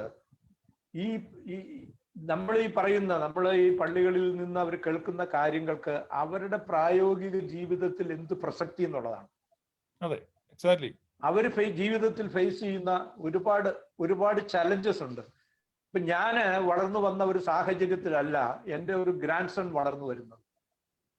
എൻ്റെ മകനോ മകളോ വളർന്നു വന്ന ഒരു സാഹചര്യത്തിലല്ല ഇപ്പോഴത്തെ കുട്ടികൾ വളരുകയും ചെയ്യുന്നത്. അവർ ഫേസ് ചെയ്യുന്ന ചലഞ്ചസ് എന്ന് പറയുന്നത് വളരെ വളരെ ക്വാളിറ്റേറ്റീവ്ലി ആൻഡ് ക്വാണ്ടിറ്റേറ്റീവ്ലി വളരെ ഡിഫറെന്റ് ആണെന്ന് നമ്മൾ മനസ്സിലാക്കണം. ആ ചലഞ്ചസ് ഫേസ് ചെയ്യുന്നതിനും ലൈഫിനെ കുറെ കൂടെ ഫലപ്രദമായി നേരിടുന്നതിന് അവരെ എക്വിപ്പ് ചെയ്യുന്നതിനും നമ്മളുടെ ഈ തിയോളജി അവർക്ക് പ്രയോജനപ്പെടുന്നില്ലെങ്കിൽ അല്ലെങ്കിൽ അവർക്ക് പ്രയോജനപ്പെടുന്ന രീതിയിൽ അതിനെ വ്യാഖ്യാനിച്ചു കൊടുക്കാൻ നമുക്ക് സാധിക്കുന്നില്ലെങ്കിൽ അവരിത് അക്സെപ്റ്റ് ചെയ്യില്ല. They just discard it as A useless thing. അത്രേ ഉള്ളൂ എന്നുള്ളതാണ്. അത്രേ ഉള്ളൂ. നമ്മളുടെ ഇപ്പൊ ഉദാഹരണത്തിന് നമ്മുടെ സെർമൺസിൽ നമ്മൾ ഉപയോഗിക്കുന്ന ഒരു ഇഡിയം എന്ന് പറയുന്നതുണ്ട്. ഈ കുട്ടികൾക്ക് മനസ്സിലാവുന്നില്ല. They are not interested. അവരത് ഡൈജസ്റ്റ് ചെയ്യുന്നില്ല. They not appreciate it. അതാണ് അത് നമ്മളെ എത്ര പേര് മനസ്സിലാക്കുന്നു. ഇത് പണ്ട് പറഞ്ഞ് ശീലിച്ചിട്ടുള്ള ഒരു റിലീജിയൻ ഒരു അൺവാണ്ടഡ് ബാഗേജ് ആയിട്ടാണ് ഈ യങ് ജനറേഷന് തോന്നുന്നത്. അത് ഏറെക്കുറെ അത് ശരിയാണ്. പക്ഷെ ആ സമയത്ത് നമുക്ക് ഇത്രയും മികച്ച ദൈവശാസ്ത്രവും ആരാധനയും ഒക്കെ ഉള്ളപ്പോ അതിനെ ഈ പുതിയ സമൂഹത്തിന്, ഈ പുതിയ തലമുറയ്ക്ക് വളരെ സ്വീകാര്യമായ വിധത്തിൽ നമുക്ക് കൊടുക്കാൻ സാധിക്കും. കാരണം അത്രയും ഒരു റിച്ച് ട്രഡീഷൻ, അല്ലെങ്കിൽ തന്നെ കർത്താവിന്റെ കയ്യൊപ്പമുള്ള ഒരു വിശ്വാസം നമുക്ക് ഉള്ളതുകൊണ്ട്. അപ്പൊ ഇപ്പൊ യൂറോപ്പ് തന്നെ ഓർത്തഡോക്സിയിലേക്ക് ടേൺ ചെയ്യാണ്. അപ്പൊ ഓർത്തഡോക്സി ആണ് ഹോപ്പ് ഓഫ് ദ ഫ്യൂച്ചർ എന്ന് അവർ പറയുന്നത്. ഇപ്പൊ ക്രിസ്ത്യാനിറ്റിക്ക് എന്തെങ്കിലും ഹോപ്പ് ഉണ്ടെങ്കിൽ ഓർത്തഡോക്സി ആണ്. അപ്പൊ നമ്മുടെ കയ്യിൽ ഓൾറെഡി അത് ഇരിക്കുക. നമ്മൾ അത് വെച്ചിട്ട് നമ്മളെ തന്നെ നശിപ്പിക്കും. ഈ സ്വന്തം കാലിലോട്ട് വെടിവെക്കാൻ സായിപ്പുമാർ പറയുന്ന പോലെ അത് തിരിച്ചറിയുന്നില്ല. ഞാൻ പറയുന്നത് നമ്മളത് തിരിച്ചറിയുന്നില്ല എന്നുള്ളതാണ്. അതാണ് അതിന്റെ പ്രശ്നം. അത് നമ്മുടെ ഈ സെമിനറി എഡ്യൂക്കേഷൻ മുതലുള്ള കാര്യങ്ങൾ അത് ഒരു ടോപ്പിക്കാണ്, വേറൊരു ഏരിയ ആയാലും നമ്മൾ ക്രിട്ടിക്ക് ചെയ്യേണ്ട ഒരു കാര്യമാണെന്നുള്ളതാണ്. ഞാനിത് സമ്മറൈസ് ചെയ്ത് പറഞ്ഞാല് ഈ കലഹത്തിന്റെ ഫലമായിട്ട് നമ്മൾ ചെയ്തത് എന്താണ്? വലിയ ഒരു പ്രതിസാക്ഷ്യം എന്ന് പറയുന്നതാണ്, ഒരു കൗണ്ടർ വിറ്റ്നസ് ആണ്. എന്തുകൊണ്ടായിരുന്നു ഈ ഓർത്തഡോക്സ് കമ്മ്യൂണിറ്റി ഈ കേരളത്തിലെ സമൂഹത്തിൽ, നമ്മൾ കേരളം എടുത്ത് പറഞ്ഞു കഴിഞ്ഞിട്ടുണ്ടെങ്കിൽ അല്ലെങ്കിൽ പുറത്തായാലും നമുക്ക് കിട്ടിയിരുന്ന സ്വീകാര്യതയുടെ അടിസ്ഥാനം എന്താണ്? സ്വീകാര്യതയുടെ അടിസ്ഥാനം എന്ന് പറയുന്നത് നമ്മളുടെ സാക്ഷ്യത്തിന്റെ ഒരു ക്വാളിറ്റി എന്ന് പറയുന്നതാണ്. ഈ സാക്ഷ്യത്തിന് ക്വാളിറ്റി ഉണ്ടാകുന്നത് എങ്ങനെയാണ്? അത് നമ്മുടെ ബേസിക് ആയിട്ടുള്ള ബിലീഫ് സിസ്റ്റത്തിന്റെ ഒരു സൗണ്ട്നെസ്, അതിന്റെ ഒരു ആരോഗ്യത്തിൽ നിന്നും അതിന്റെ ഒരു ഹോൾനെസ് എന്ന് പറയുന്നതുണ്ട്. അതിൽ നിന്നുമാണ് അത് കിട്ടുന്നതെന്ന് പറയണം. അതിന്റെ ഒരു ആന്തരിക കരുത്തിൽ നിന്ന് കിട്ടുന്നതാണ്. ഇത് നിർഭാഗ്യവശാൽ തിരിച്ചറിയാതെ ഈ ചർച്ച് എന്ന് പറയുന്നതും ചർച്ച് ആക്ടിവിറ്റീസ് എന്ന് പറയുന്നതും വെറുതെ കുറെ ആചാരാനുഷ്ഠാനങ്ങൾ യാന്ത്രികമായി ചെയ്യുന്നതാണ് എന്ന് തെറ്റിദ്ധരിച്ച് അങ്ങനെ ചെയ്തു പോകുന്ന ഒരു സാഹചര്യം ഉണ്ടായി. അതുപോലെ തന്നെ ഈ കലഹത്തിന്റെ അന്തരീക്ഷം വന്നു കഴിഞ്ഞപ്പോ നമ്മൾ യഥാർത്ഥത്തിൽ എന്താണ് ഒരു ക്രിസ്ത്യൻ വിറ്റ്നസ് എന്ന് പറയുന്നത് എന്നുള്ളത് സമ്പൂർണമായിട്ട് മറക്കുകയും സമൂഹത്തിൽ നമ്മളൊരു പ്രതിസാക്ഷ്യത്തിന്റെ ജീവിക്കുന്ന ഉദാഹരണങ്ങളായിട്ട് അതിന്റെ പ്രയോക്താക്കളായിട്ട് മാറുകയും ചെയ്തു എന്നുള്ളതാണ് വാസ്തവം എന്ന് പറയുന്നത്. അത് തിരുത്തുക എന്ന് പറയുന്നതാണ് നമ്മുടെ മുമ്പിലുള്ള ഒരു വലിയ വെല്ലുവിളി എന്ന് പറയുന്നത്. അത് തിരുത്തപ്പെടണമെങ്കിൽ നമ്മളെ തന്നെ ഒരു റീഡിസ്കവർ ചെയ്യണമെങ്കിൽ നമ്മുടെ ഈ ലെഗസി എന്ന് പറയുന്നത് ഒന്ന് റീഡിസ്കവർ ചെയ്യണമെന്നുണ്ടെങ്കിൽ ഈ ഇരുവിഭാഗങ്ങളും ഒരുമിച്ച് വന്നാലേ പറ്റൂ എന്നുള്ളതാണ്. കാരണം ഇതൊരു കോമൺ ലെഗസിയാണ്. It's a common legacy. ആ കോമൺ ലെഗസിയിലുള്ളവര് ഇങ്ങനെ പരസ്പരം അങ്ങോട്ടും ഇങ്ങോട്ടും നിസ്സാരമായ കാര്യങ്ങളുടെ പേരിൽ പിരിഞ്ഞ് തമ്മിത്തല്ലി വഴക്കടിച്ച് നിൽക്കേണ്ടവരല്ല അവർ. അങ്ങനെ യോജിച്ചു വന്നാൽ മാത്രമേ അവർക്ക് അവരുടെ തന്നെ ഒരു ഐഡന്റിറ്റിയും അവരുടെ തന്നെ ലെഗസിയുടെ ഒരു സ്ട്രെങ്ത്തും അതിന്റെ ഒരു കരുത്തും തിരിച്ചറിയാനായിട്ട് സാധിക്കുകയുള്ളൂ എന്നുള്ളത് കൊണ്ടാണ് ഇപ്പൊ ഞങ്ങളെ പോലുള്ള ആളുകൾ ഇത് ഒരു കാരണവശാലും ഇത് പിരിയുകയല്ല വേണ്ടത്, യോജിക്കുകയാണ് വേണ്ടത് എന്ന് വാദിക്കുന്നത് അതുകൊണ്ടാണ്. അത് അങ്ങനെ അല്ലാതെ നമുക്ക് നമ്മുടെ സാക്ഷ്യം ഈ സമൂഹത്തിൽ ഫലപ്രദമായി നിർവഹിക്കാൻ സാധിക്കുകയില്ല എന്നുള്ളതാണ്. ഇത് പക്ഷെ ബോധ്യപ്പെടുത്താനായിട്ട് ആളുകളെ പറഞ്ഞ് ബോധ്യപ്പെടുള്ള കാര്യം കൂടി ഞാൻ അത് എന്റെ ഒരു അന്വേഷണത്തിൽ നിന്ന് ഞാൻ താമസിക്കുന്നത് എന്തെന്നാ ഈ സഭയിലെ ആളുകൾ പറയുന്ന ഒരു ഭദ്രാസനത്തിലാണ്. ഞാൻ കണ്ടനാട് പ്പെട്ടത് തന്നെയാണ്. ഞാൻ കോലഞ്ചേരി ഈ പ്രദേശത്തെ ആളുകൾ ഒക്കെ ധാരാളമായിട്ട് എനിക്ക് വളരെ സുപരിചിതമാണ്. ഞാൻ കോളേജിൽ പഠിപ്പിച്ചിരുന്നു എന്നൊക്കെയുള്ള നിലയിൽ. അപ്പൊ അവരുമായിട്ട് സംവദിക്കുമ്പോൾ എനിക്ക് മനസ്സിലാകുന്നത് ബഹുഭൂരിപക്ഷം വരുന്ന 99% കൂടുതൽ സാധാരണ വിശ്വാസികൾ, ലൈറ്റി എന്ന് പറയുന്ന ആളുകൾ സമാധാനത്തോടുകൂടി യോജിച്ചു പോകണം എന്ന് ആഗ്രഹിക്കുന്ന ആളുകളാണ്. അവരെ ഈ തമ്മിത്തല്ലാൻ, കലഹിക്കാൻ പ്രേരിപ്പിക്കുന്നത് നിർഭാഗ്യവശാൽ അവരെ നയിക്കുന്നവരാണ് എന്നുള്ളതാണ്. നമ്മൾ ഈ പറയുന്ന ഈ ഷെപ്പേർഡ് ഷീപ്പ് എന്ന് പറയുന്ന ഈ ഒരു ഇമേജറി ഉണ്ടല്ലോ നമ്മൾ ഉപയോഗിക്കുന്ന, ഇടയനും ആടുകളും എന്ന് പറയുന്ന ഒരു ഇമേജറി ഉണ്ടല്ലോ. എന്താണ് ഒരു ശരിയായിട്ടുള്ള ഒരു ഇടയന്റെ റെസ്പോൺസിബിലിറ്റി എന്ന് പറയുന്നത്? ഈ ആടുകളെ കശാപ്പിന് കൊണ്ടുപോവുകയാണോ ചെയ്യേണ്ടത്? അവരെ ബലി കൊടുക്കാൻ കൊണ്ടുപോവുകയാണോ ചെയ്യേണ്ടത്? അവരുടെ സംരക്ഷണമല്ലേ, അവരുടെ ആരോഗ്യവും അവരുടെ സംരക്ഷണവും ആണ് ഒരു യഥാർത്ഥത്തിലുള്ള ഒരു ഇടയന്റെ ചുമതല എന്ന് പറയുന്നത്. അതാണ്. അത് ഈ കലഹത്തിന്റെ അന്തരീക്ഷത്തിൽ അത് മറന്നു പോകാൻ അവർ നിർബന്ധിതരാകുന്നു എന്നുള്ളതാണ്. ഷിബു ആദ്യം സൂചിപ്പിച്ചതുപോലെ ഒരു കലഹത്തിന്റെ അന്തരീക്ഷത്തിൽ ഈ സർവൈവലാണ് പ്രശ്നം, അതിജീവനം പ്രശ്നമായിട്ട് വരും.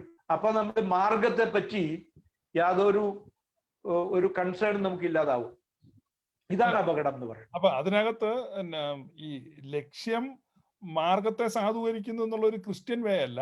ഈ ലക്ഷ്യവും മാർഗവും ഒന്നായിരിക്കണം, ഐഡന്റിറ്റി ആയിരിക്കണം. അതാണ് ക്രിസ്ത്യാനിറ്റിയുടെ ഒരു യുണീക്നെസ്. ഏതെങ്കിലും വിധത്തിൽ കാര്യം സാധിച്ചാൽ പോരാ.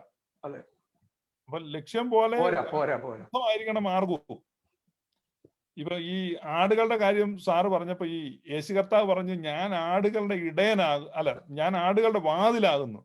ഈ വാതിൽ എന്ന് പറയുമ്പോൾ പാലസ്തീനിൽ ഈ വളച്ചു കെട്ടിയ വലിയ വളപ്പിനകത്ത് ഈ ആടുകളെ കയറ്റിയിട്ട ഒറ്റ വാതിലേ ഉള്ളൂ, ഒരു കല്ല് കൊണ്ട് അടയ്ക്കാവുന്ന വാതിലാണ്. ആ വാതിൽ ഇടയൻ അങ്ങ് കിടക്കുകയാണ്, ഒരു കല്ല് കൊണ്ട് അടയ്ക്കാം. ആ കല്ലിന് വേറെ ഇടയൻ കിടക്കുകയാണ്. അപ്പൊ അതാണ് ഈ ഞാൻ വാതിലാന്ന് പറഞ്ഞത്. അപ്പൊ ഒരു സിംഹമോ ഹയനായോ എന്ത് വന്നാലും ഈ ഇടയനെ ചീന്താതെ ഒറ്റ ആടിനെ തൊടാൻ പറ്റത്തില്ല. അപ്പം അതാണ് ആ പ്രൊട്ടക്ഷൻ ഇടയൻ കൊടുക്കുന്നത്. ഇവിടെ നേരെ തിരിച്ചാണല്ലോ. ഇവിടെ ഇടയനെ സംരക്ഷിക്കാൻ വേണ്ടി അത് രാഷ്ട്രീയക്കാരാ ചെയ്യുന്നേ.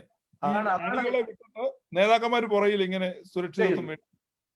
അപ്പൊ ക്രിസ്ത്യാനിറ്റി നേരെ തിരിച്ചാണ്, ഇടയനെ വെട്ടി. അതാണ് ഞാൻ പറഞ്ഞത്, ചർച്ച് പൊളിറ്റിസൈസ്ഡ് ആയി. എക്സാക്ട്ലി. അപ്പൊ അത് കൃത്യമായ നിരീക്ഷണമാണ്.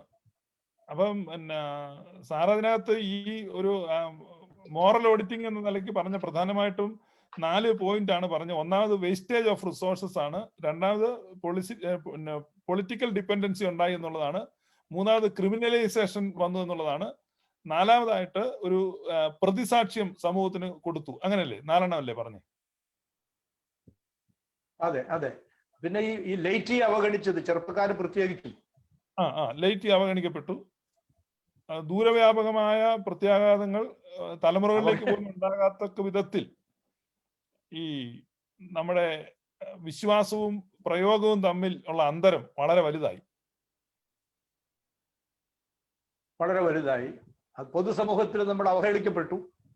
കാരണം ഈ നമ്മൾ ഓരോ പ്രാവശ്യവും സ്വർഗസ്ഥനായ പിതാവെ പ്രാർത്ഥന ചൊല്ലുമ്പോൾ നമ്മൾ സ്വയം പരിഹസിക്കുകയാണ്. കാരണം ഞങ്ങളുടെ കടക്കാരോട് ഞങ്ങൾ ക്ഷമിച്ച പോലെ ഞങ്ങളുടെ കടങ്ങളും പാവങ്ങളും ക്ഷമിക്കണം. അപ്പൊ ഓരോ പ്രാവശ്യം അത് ചൊല്ലുമ്പോഴും നമ്മൾ സ്വയം പരിഹസിക്കുകയാണ്, ഒരു സെൽഫ് മോക്കറി ആയിട്ടാണ്. വാസ്തവമാണത്. അതുപോലെ നമ്മുടെ ഈ ബലിയെ പറ്റി എന്താണ് നമ്മുടെ സങ്കല്പം എന്ന് പറയുന്നത്?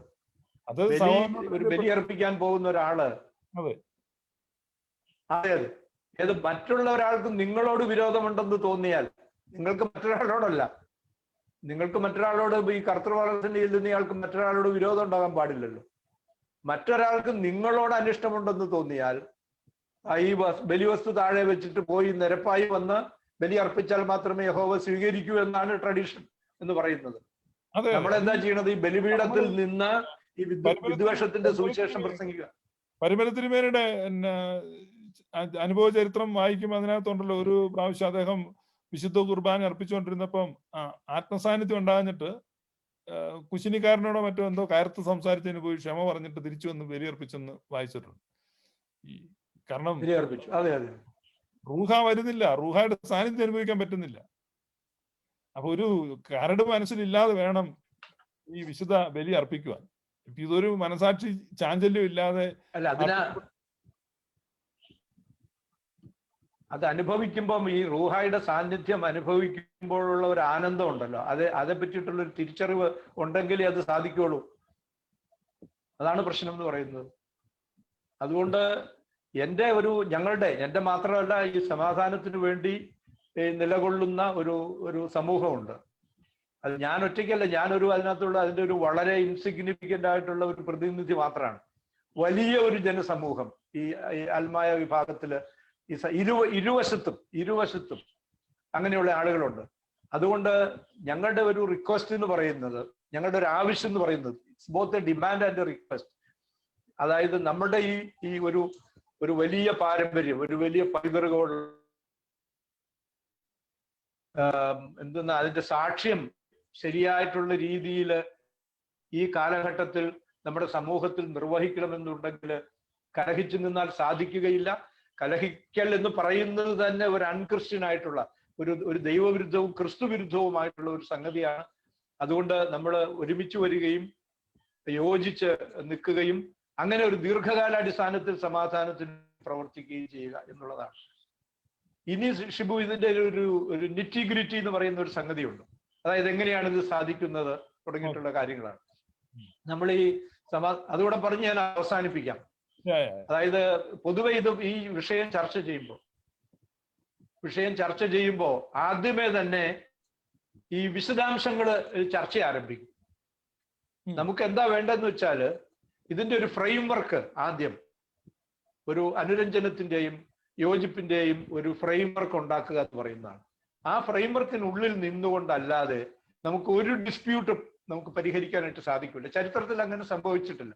ഞാനിതൊരു വിഷയമായിട്ട് പഠിച്ചിട്ടുള്ളയാളും പഠിപ്പിക്കുന്നയാളും പരിശീലിപ്പിക്കുന്നയാളുമാണ്. ആ നിലയിൽ പറയാണ്, ഒരു ഫ്രെയിം വർക്ക് രണ്ടു കൂട്ടരും അക്സെപ്റ്റ് ചെയ്തിട്ട് അതിന്റെ അടിസ്ഥാനത്തിൽ നമുക്ക് പിന്നീട് അതിന്റെ വിശദാംശങ്ങൾ ചർച്ച ചെയ്യാനായിട്ട് സാധിക്കും. എന്തെന്നാ നമ്മൾ സാധാരണ ഒരു നാടൻ ഭാഷയിൽ പറഞ്ഞാൽ നീക്കുപോക്കുകൾ, എന്തെല്ലാം കാര്യത്തിലാണ് നമുക്ക് നീക്കുപോക്കുകൾ ഉണ്ടാകാനായിട്ട് സാധിക്കുന്നത് എന്ന് നോക്കും. അപ്പൊ നമ്മളൊരു പരിശുദ്ധാത്മാവിനാൽ പ്രചോദിതരായിട്ടാണ് ഈ പ്രക്രിയ ചെയ്യുന്നതെങ്കിൽ ഈ നീക്കുപോക്കുകൾ എന്ന് പറയുന്നത് വളരെ അനായാസമായിട്ട് ചെയ്യാനായിട്ട് സാധിക്കും എന്നുള്ളതാണ്. കാരണം അത് സഹോദരന്മാർ തമ്മിലുള്ള ഒരു നീക്കുപോക്കിന്റെ പ്രശ്നമാണ്. ശത്രുക്കൾ തമ്മിലുള്ള ഒരു നീക്കുപോക്കല്ല, അത് സഹോദരന്മാർ തമ്മിലുള്ള ഒരു നീക്കുപോക്കാണ്. കാരണം നമ്മൾ ഒരു ആരാധനാ സമൂഹമായിരുന്നു, ഒരു കുടുംബമായിരുന്നു. നിർഭാഗ്യവശാൽ ഇടയ്ക്കുണ്ടായ ഒരു തർക്കത്തിന്റെ ഭാഗമായിട്ട് വിഭജിക്കപ്പെട്ടു പോയതാണ്. ഇപ്പൊ ഞാൻ എൻ്റെ ഫാമിലി തന്നെ പറയാം, എൻ്റെ ഫാമിലിയിൽ രണ്ട് ഭാഗങ്ങളിൽ നിൽക്കുന്ന ആളുകളുണ്ട്. എനിക്ക് മറ്റൊരാളെ പ്രതിയോഗിയായിട്ട് കാണാൻ സാധിക്കുമോ? അതുകൊണ്ട് നമ്മൾ ഒരുമിച്ച് പോകാമെന്ന് തീരുമാനിച്ചു കഴിഞ്ഞാൽ നമ്മൾ ആത്മാർത്ഥമായി പരിശുദ്ധാത്മാവിനാൽ പ്രചോദിതമായിട്ടാണ് അങ്ങനെ തീരുമാനിക്കുന്നത് എങ്കിൽ ഒരു ക്രിസ്തുവിന്റെ മാതൃകയാണ് നമ്മളെ പ്രേരിപ്പിക്കുകയും പ്രചോദിപ്പിക്കുകയും ചെയ്യുന്നത് എങ്കിൽ നിശ്ചയമായിട്ടും ഈ നീക്കുപോക്കുകൾ ഒരു വലിയ ദുർഘടമായിട്ട് വരികയില്ല എന്നാണ് ഞാൻ വിചാരിക്കുന്നത്. ആദ്യത്തേതുണ്ടാകണം. അത് ഉണ്ടാകുന്നതിന് വേണ്ടിയിട്ടുള്ള ഒരു പരിശ്രമമാണ് ഇപ്പോൾ നടക്കുന്നത്.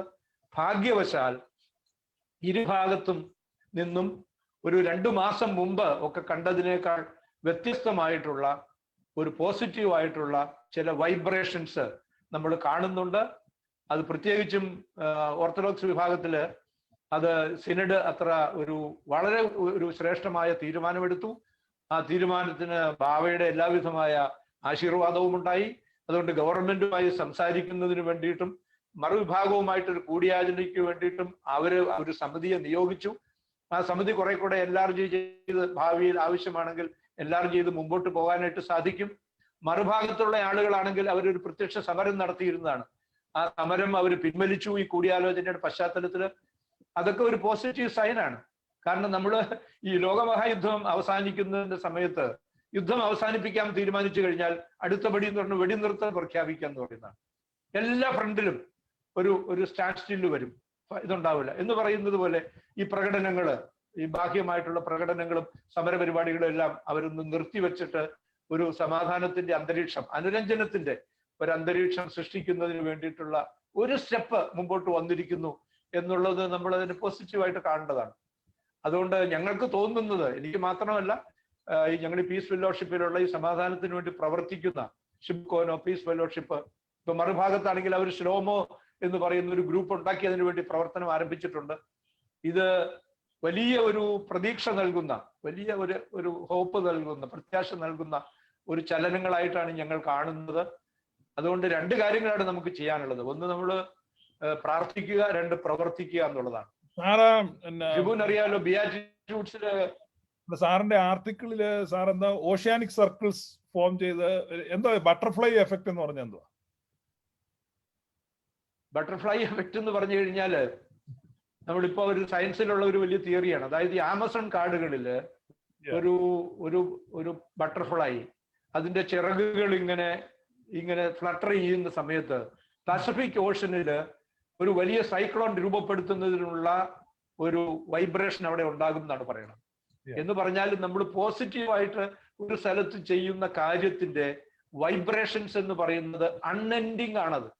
അത് വേവ്സ് ആയിട്ട് ഇങ്ങനെ അന്തരീക്ഷത്തിൽ നിൽക്കും. അത് നിന്ന് അത് പോസിറ്റീവായിട്ടുള്ള ഇമ്പാക്ട് എല്ലാ ഭാഗങ്ങളിലും ഉണ്ടാക്കും എന്ന് പറയുന്നതാണ്. നമ്മുടെ ഒരു വെള്ളത്തിൽ നിശ്ചലമായിട്ടുള്ള ഒരു തടാക ജലത്തില് അതെ. അപ്പൊ അതുകൊണ്ട് ഇപ്പം നമ്മൾ എടുക്കുന്ന ഈ ചെറിയ ചെറിയ ചലനങ്ങളാണ് അതിന്റെ ഫലം കണ്ടു തുടങ്ങി. അത് വ്യാപകമായി തുടങ്ങി. കൂടുതൽ ആളുകൾ ആ സന്ദേശം സ്വീകരിക്കുകയും ആക്റ്റീവ് ആവുകയും ഈ ഒരു നിലപാടിലേക്ക് വരികയും ചെയ്യുന്നതിന്റെ ഒരുപാട് ഉദാഹരണങ്ങൾ ഞങ്ങളുടെ മുമ്പിൽ ഇപ്പോൾ ഉണ്ട് എന്നുള്ളതാണ്. അതുകൊണ്ട് ഇത് നിശ്ചയമായിട്ടും ഈ സഭയിലെ നേതൃത്വത്തെ ഒരു പുനർചിന്തനത്തിന് സന്നദ്ധരാകാതെ നിൽക്കുന്ന ഇപ്പോഴത്തെ ആളുകളെ പുനർവിചിന്തനത്തിന് പ്രേരിപ്പിക്കും എന്നാണ് ഞങ്ങൾ വിചാരിക്കുന്നത്. ഈ പരിശുദ്ധാത്മാവിന്റെ ഒരു ഇടപെടൽ എന്ന് പറയുന്നത് നമ്മുടെ നേതൃത്വത്തിലുള്ളവരൊക്കെ നല്ല ഹൈലി എഡ്യൂക്കേറ്റഡും നല്ല ഇൻസൈറ്റ് ഉള്ള ഒക്കെ ആയിട്ടുള്ള ആളുകളാണ്. അവർക്കൊക്കെ കാര്യങ്ങൾ ഈ കാലത്തിന്റെ ചുവരെഴുത്ത് അവർ വായിച്ചു കഴിഞ്ഞു. അത് ചുവരെഴുത്തുകളെ വായിക്കാൻ കഴിയാതെ ഈ നെബൂഖദ്നേസർ നിന്ന പോലെ അങ്ങനെ ഒരു സ്റ്റബോൺ നേച്ചറിൽ നിൽക്കുന്നില്ല. ചുവരെഴുത്തുകൾ വായിക്കുന്നവർ തന്നെയാണ്. വായിക്കുന്നില്ലേ? ആണ്. അത് ഞാൻ പറഞ്ഞില്ലേ, കഴിഞ്ഞ സുന്നഹദോസിൽ തന്നെ ഉണ്ടായ ഡിസ്കഷൻ അതിന്റെ ഒരു സൂചനയായിട്ടാണ് ഞങ്ങൾ കാണുന്നത്. അങ്ങനെയാണ് കാണുന്നത്. അതുപോലെ തന്നെ ഈ ഭാഗത്ത് ഞങ്ങൾക്ക് വളരെ വ്യക്തമായിട്ട് അറിയാം. ഞങ്ങളുടെ 2 മെത്രാച്ചന്മാർ പോയി പാത്രിക്കീസ് ബാവയായിട്ട് സംസാരിച്ചപ്പോ പാത്രിക്കീസ് ബാവ വളരെ ഓപ്പൺ ആയിരുന്നു എന്നുള്ളതാണ്. അദ്ദേഹം ഈ കലഹമല്ല വേണ്ടത്, സമാധാനമാണ് വേണ്ടത്. വളരെ ഔന്നത്യത്തോടെ ചിന്തിക്കുന്ന ആളാണ് ഈ പാത്രിക്കീസ് ബാവയാണെങ്കിൽ. അപ്പൊ അതുപോലെ നമ്മുടെ ഈ തീരെ വിദ്യാഭ്യാസം, ഒരു പ്രാഥമിക വിദ്യാഭ്യാസം പോലും ഇല്ലാത്ത ഒരാൾക്ക് മാത്രമേ ഈ കാര്യങ്ങളോട് പുറംതിരിഞ്ഞ് നിൽക്കാൻ സാധിക്കത്തുള്ളൂ. അപ്പൊ അതുകൊണ്ട് നമ്മുടെ നേതാക്കന്മാര് നമ്മൾ നേരിട്ട ഒരു വലിയ പ്രശ്നമാണ് പ്രാഥമിക വിദ്യാഭ്യാസത്തിന്റെ അഭാവമുള്ള അതിന്റെയൊക്കെ പ്രശ്നങ്ങൾ നമ്മൾ നേരിട്ടിട്ടുണ്ടെന്നുള്ളത് നിൽക്കട്ടെ. പക്ഷെ ഇപ്പൊ നമ്മൾ അവിടെ കാണുന്നത് അവിടുത്തെ പോസിറ്റീവായിട്ട് അവർ പ്രതികരിക്കും എല്ലാവരും. അതാണ് ഞാൻ ഓരോ പ്രശ്നം എന്ന് പറയുന്നത് എന്തോ ഈ സംഘർഷത്തിന്റെ ഒരു അന്തരീക്ഷം വരുമ്പം അതിൽ ഇൻവോൾവ് ആയിട്ട് നിൽക്കുന്ന ആളുകളെ സംബന്ധിച്ചിടത്തോളം സ്വാഭാവികമായിട്ടും ഈ ദീർഘകാല അടിസ്ഥാനത്തിൽ ചിന്തിക്കാനല്ല അവർ നിർബന്ധിതരാകുന്നത്. ഷിബു വളരെ കറക്റ്റായിട്ട് ആദ്യം സൂചിപ്പിച്ചതുപോലെ ഈ സർവൈവൽ എന്ന് പറയുന്നത്, ജയിക്കുക എന്ന് പറയുന്നുണ്ടല്ലോ. നമ്മുടെ ഒരു മത്സരത്തിൽ ഏർപ്പെട്ട് കഴിഞ്ഞാൽ പിന്നെ നമ്മുടെ ലക്ഷ്യം എന്ന് പറയുന്നത് ജയിക്കുക എന്ന് പറയുന്നത്. അത് ഈ പ്രിമിറ്റീവ് വേൾഡിനെ കുറിച്ച്, പ്രിമിറ്റീവ് വേൾഡിലല്ലേ ഈ സർവൈവൽ ഓഫ് ദി ഫിറ്റസ്റ്റ് എന്ന്. അത് ഒരു വന്യമായ ആക്രമണമല്ലേ അവിടെ നടക്കുന്നത്, അല്ലാതെ അതെ. ഈ മനുഷ്യന്റെ ഉള്ളിലും ഒരു ചെറിയൊരു പ്രിമിറ്റീവ് എലമെന്റ് ഉണ്ട് എല്ലാ മനുഷ്യരുടെ ഉള്ളിലും. അങ്ങനെ എങ്ങനെയും ജയിക്കണം എന്നുള്ള ഒരു നിർബന്ധ ബുദ്ധി എല്ലാ മനുഷ്യരിലും ഉണ്ടല്ലോ, ഒരു അഡമൻസി എന്ന് പറയുന്നുണ്ടല്ലോ. ഗാന്ധിജി പറയും ബൈബിളിൽ നിന്നും അതാണ് ട്രൈബലിസം ആണത്. അത് സഭാതർക്കം ഒരു ഗോത്രവർഗ സംഘടനത്തിന്റെ നിലവാരത്തിലേക്ക് അതപ്പതിച്ചു. അപ്പം അങ്ങനെ നമ്മൾ, കാരണം നമ്മളൊരു പരിശുദ്ധ സമൂഹത്തിൽ ജീവിക്കുന്നതാണ്. വളരെ വളരെ എന്താ പറയുക, നമ്മൾ സിവിലൈസ്ഡ് സൊസൈറ്റി അല്ലേ. നമ്മുടെ നാട്ടിൽ പൊതുവെ ഈ സംഘർഷം സാർ പറഞ്ഞു. ഈ പൊളിറ്റീഷ്യൻസ് നമ്മുടെ നാട്ടിൽ പൊതുവെ സംഘർഷങ്ങൾ ഉണ്ടാക്കുന്നതിനൊക്കെ ഒരു മടിയില്ലാത്ത ആളുകളായിട്ട് നമ്മൾ കാണുന്നത് പൊളിറ്റീഷ്യൻസ് ആണ്. അതിൽ തന്നെയുള്ള നിലവാരമുള്ള പൊളിറ്റീഷ്യൻസ് എന്നോട് ചോദിച്ചിട്ടുണ്ട്, എന്താ സാറ് നിങ്ങളുടെ സഭയിൽ നടക്കുന്നത്, സാർ ഇത്രയും ഒക്കെ പീസ് ആക്ടിവിസ്റ്റ് ആണല്ലോ, എന്തെങ്കിലും ചെയ്തുകൂടെ എന്ന് ചോദിച്ചിട്ടുണ്ട്. ഒരു കാലത്ത് നമുക്കൊന്നും സമീപിക്കാൻ സാധിക്കാത്ത ഒരു സാഹചര്യം അവിടെ സൃഷ്ടിക്കപ്പെട്ടിരുന്നു എന്നുള്ളതാണ്. പക്ഷേ ഈ വിധി വന്നു, കാര്യങ്ങൾക്ക് ഒരു ഫ്രെയിംവർക്കിനുള്ള അടിസ്ഥാന ഘടകങ്ങളെല്ലാം രൂപീകൃതമായി എന്നുള്ളത് കൊണ്ട് നമുക്കിനി ശ്രമിച്ചുകൂടെ എന്നുള്ളതാണ് ഞങ്ങൾ എല്ലാവരും ആലോചിക്കുന്നത്. അതാണ് അതിന്റെ ശരിയായ രീതി. അപ്പൊ ഈ യെശയ്യാ പ്രവാചകൻ പറയുന്നുള്ളൂ, കുന്തങ്ങളെ കൊഴുക്കളായും വാളുകളെ വാക്കത്തികളായും അടിച്ചു പരത്തുകയും ഈ യുദ്ധത്തിന്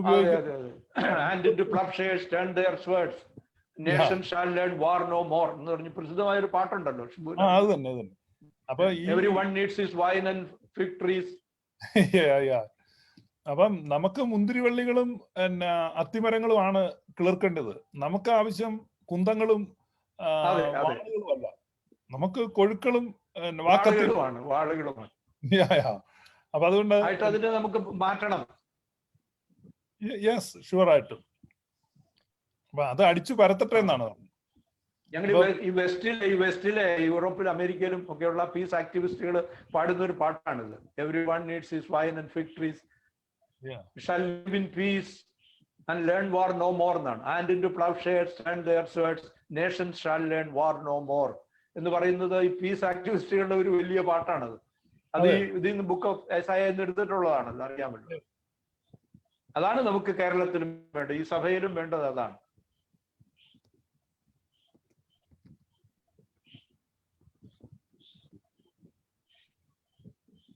നമുക്കൊന്ന് അവസാനിപ്പിക്കാം. ആയിക്കോട്ടെ സാറേ. അപ്പം സാർ ഇതിൽ പങ്കെടുത്തതിൽ വളരെ സന്തോഷം. നമ്മളിത് ഒന്ന് ഇത് സമ്മറൈസ് ചെയ്ത് പറഞ്ഞാല്, ഇന്ന് സാറ് പ്രധാനമായിട്ടും പറഞ്ഞത് ഒരു മോറൽ ഓഡിറ്റിംഗ് നടത്തി ഈ കഴിഞ്ഞ ഒരു നൂറ്റാണ്ട് കാലം ഈ ഡിസ്പ്യൂട്ട് ഉണ്ടായി, ഈ സംഘർഷമെല്ലാം ഉണ്ടായപ്പോൾ എന്താണ് സംഭവിച്ചത്. നമ്മുടെ we have almost lost our moral image എന്നുള്ള സമൂഹത്തിന്റെ മുമ്പിലുള്ള നമ്മുടെ ആ മുഖം നഷ്ടപ്പെട്ടു എന്നാണ് പറയാം, അല്ലേ? അതല്ലേ സാർ ഉദ്ദേശിച്ചേ? നമ്മുടെ മുഖം നഷ്ടപ്പെട്ടു. വിറ്റ്നസ് അതാണ് ഏറ്റവും നമ്മുടെ സാക്ഷി നഷ്ടപ്പെട്ടു എന്നുള്ളതാണ്. Christian witness. സാക്ഷ്യം നഷ്ടപ്പെട്ടു, മുഖം വികൃതമായി, പിന്നെ ഒരു പ്രതിസാക്ഷ്യമായി പോയി നമുക്ക്. രണ്ടാമത് നമ്മുടെ യങ് ജനറേഷന്റെ സെൽഫ് എസ്റ്റീം, കോൺഫിഡൻസ്, അതെല്ലാം നഷ്ടപ്പെട്ടു. ഈ ചർച്ചിനെ വിശ്വസിക്കാൻ, അല്ലെങ്കിൽ ഇതൊരു സത്യമാണ് എന്നുള്ള അവരുടെ ആ ഒരു ആർജവത്വം ചോർന്നു പോകുന്ന രീതിയിലേക്ക് വന്നു. പിന്നെ സഭയ്ക്കകത്ത് രാഷ്ട്രീയ അതിപ്രസരം ഉണ്ടായി. പിന്നെ പൊളിറ്റിക്കൽ രാഷ്ട്രീയക്കാരെ ആശ്രയിക്കുന്ന ഒരു ഗതികേടിലേക്ക്. ഞാൻ അതേപ്പറ്റി പറയുമ്പോൾ, ഈ കെ കരുണാകരൻ മുഖ്യമന്ത്രിയായ സമയത്ത് നമ്മുടെ വട്ടക്കുന്ന് ബാബ തിരുമേനിയായിരുന്നു, ദേവലോകത്ത് വന്ന് കാണുകയായിരുന്നു മുഖ്യമന്ത്രിയായി കഴിഞ്ഞു. ഇപ്പം മുഖ്യമന്ത്രി അവിടെ ചെന്ന് ടോക്കൺ എടുത്ത് കാണുക. അപ്പൊ നമുക്ക്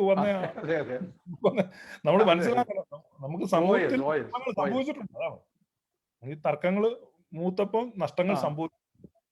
അത് ഇനിയും നമുക്കതിനെ തിരിച്ച്, അതായത് ഈ ഫെയ്ഡഡ് ഗ്ലോറിയാണ്, അപ്പം അല്ലെങ്കിൽ ഓൾമോസ്റ്റ് ഗോൺ ഗ്ലോറിയാണ്. അപ്പൊ ആ മഹത്വം നഷ്ടപ്പെട്ടു, ഈഖാബോധ് മഹത്വം നഷ്ടപ്പെട്ടെന്ന് ബലപിക്കുന്ന പോലെ മഹത്വം ഇസ്രായേലിനെ വിട്ടുപോയിരിക്കുന്നു എന്ന് പറഞ്ഞ് നിലവിളിക്കുന്നുണ്ടല്ലോ. അതുപോലെ ആ മഹത്വം, അയ്യോ പൊന്നു മങ്ങിപ്പോയി, നിർമ്മലതങ്കം മാറിപ്പോയി. അപ്പൊ ആ പൊന്നിന്റെ മഹത്വം തിരിച്ചു വരാൻ, നമ്മുടെ സഭയുടെ പൂർവ്വകാല മഹത്വത്തിലേക്കും ആ സൂര്യശോഭയിലേക്കും മലങ്കര സഭ മടങ്ങിപ്പോകാൻ യോജിപ്പ് അനിവാര്യമാണ്. മറ്റൊരു മാർഗവും നമ്മുടെ മുമ്പിലില്ല. അല്ലെങ്കിൽ ഇത് ചിഹ്നിച്ചും ഭിന്നിച്ചും വിഘടിച്ചും ചെറു കഷണങ്ങളായി ശോഷിച്ചും കൊഴിഞ്ഞുപോയും ഇതില്ലാതെയായി പോകും എന്നുള്ളതിന് യാതൊരു സംശയവുമില്ല. അത് ചരിത്രം നമുക്ക് നൽകുന്ന പാഠമാണ്. അപ്പൊ ചരിത്രത്തിൽ നിന്ന് പാഠം ഉൾക്കൊണ്ട് ആർജവത്വത്തോടെ തീരുമാനമെടുക്കാനുള്ള ചരിത്രത്തിന്റെ ഒരു സന്ധിയിലാണ് നമ്മൾ, ഒരു ജംഗ്ഷനിൽ വന്ന് നിൽക്കുകയാണ്. ഇവിടെയാണ് നമ്മൾ തീരുമാനം എടുക്കേണ്ടത്. അപ്പൊ ഈ തീരുമാനം എടുക്കാൻ നമ്മുടെ സഭയിൽ ഇരു വിഭാഗത്തിന്റെ നേതൃത്വത്തിന് കഴിയട്ടെ. അതിനുവേണ്ട എല്ലാ സഹകരണങ്ങളും പ്രവർത്തനങ്ങളും നടത്തുവാൻ ഈ പീസ് മേക്കേഴ്സായിട്ട്, പീസ് ആക്ടിവിസ്റ്റ് ആയിട്ട് നിൽക്കുന്ന ഈ ഗ്രൂപ്പിന്, അതിന് നേതൃത്വം കൊടുക്കുന്ന, പ്രധാന ചുമതലയിൽ നേതൃത്വം വഹിക്കുന്ന സാറിനും സാറിന്റെ കൂടെയുള്ള ഓരോരുത്തർക്കും സാധിക്കട്ടെ എന്ന് ഞങ്ങളും പ്രാർത്ഥിക്കുന്നു. ഈ പ്രേക്ഷകർ ഓരോരുത്തരും പ്രാർത്ഥിക്കുന്നു, ആശംസിക്കുന്നു. ഈ പ്രാർത്ഥന എന്ന് പറഞ്ഞാൽ ഈ നാട്ടിലെ സാധാരണ ഹിന്ദു ജനങ്ങൾ വരെ പ്രാർത്ഥിക്കുകയാണ്. അതാണ്, അല്ലാതെ ഇത് ക്രിസ്ത്യാനിയല്ല പ്രാർത്ഥിക്കുന്നത്, ഹൈന്ദവർ പോലും പ്രാർത്ഥിക്കുക നിങ്ങൾക്ക് എങ്ങനെയെങ്കിലും ഒരു സമാധാനം ഉണ്ടാകട്ടെ. അപ്പോൾ ആ കാര്യങ്ങൾക്ക് സാർ ഇന്ന് വന്ന് ഇത്രയും സമയം ഞങ്ങളോട് ഒന്നിച്ച് ചെലവഴിച്ചതിന് വളരെ നന്ദി അറിയിക്കുന്നു. Thank you sir. Thank you. Thank you very much. Thank you very much.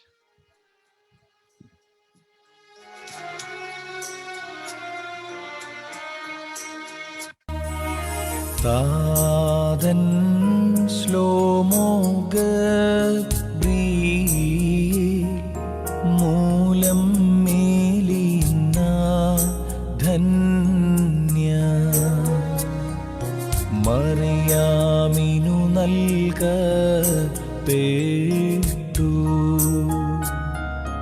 തീപ്പൂണ്ടോൻ വായിൽ തിങ്ങും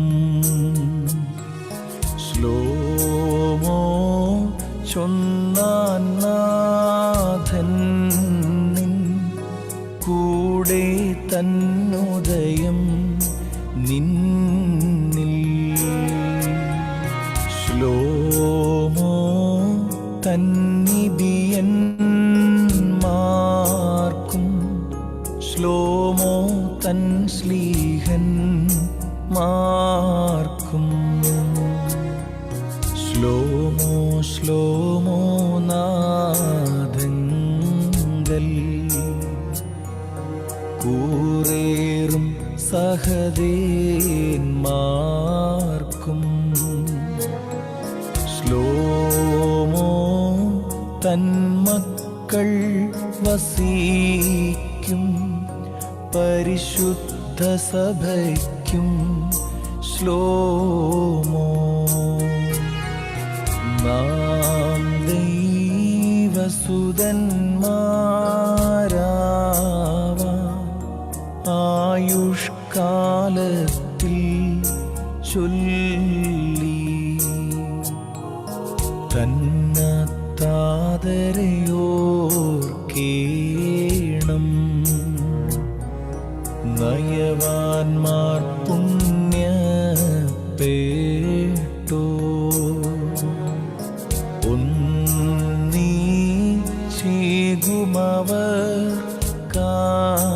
ഒന്നീശേകുമവർക്കാശ്വാസം സ്വർഗേ പുത്രൻ ദൈവം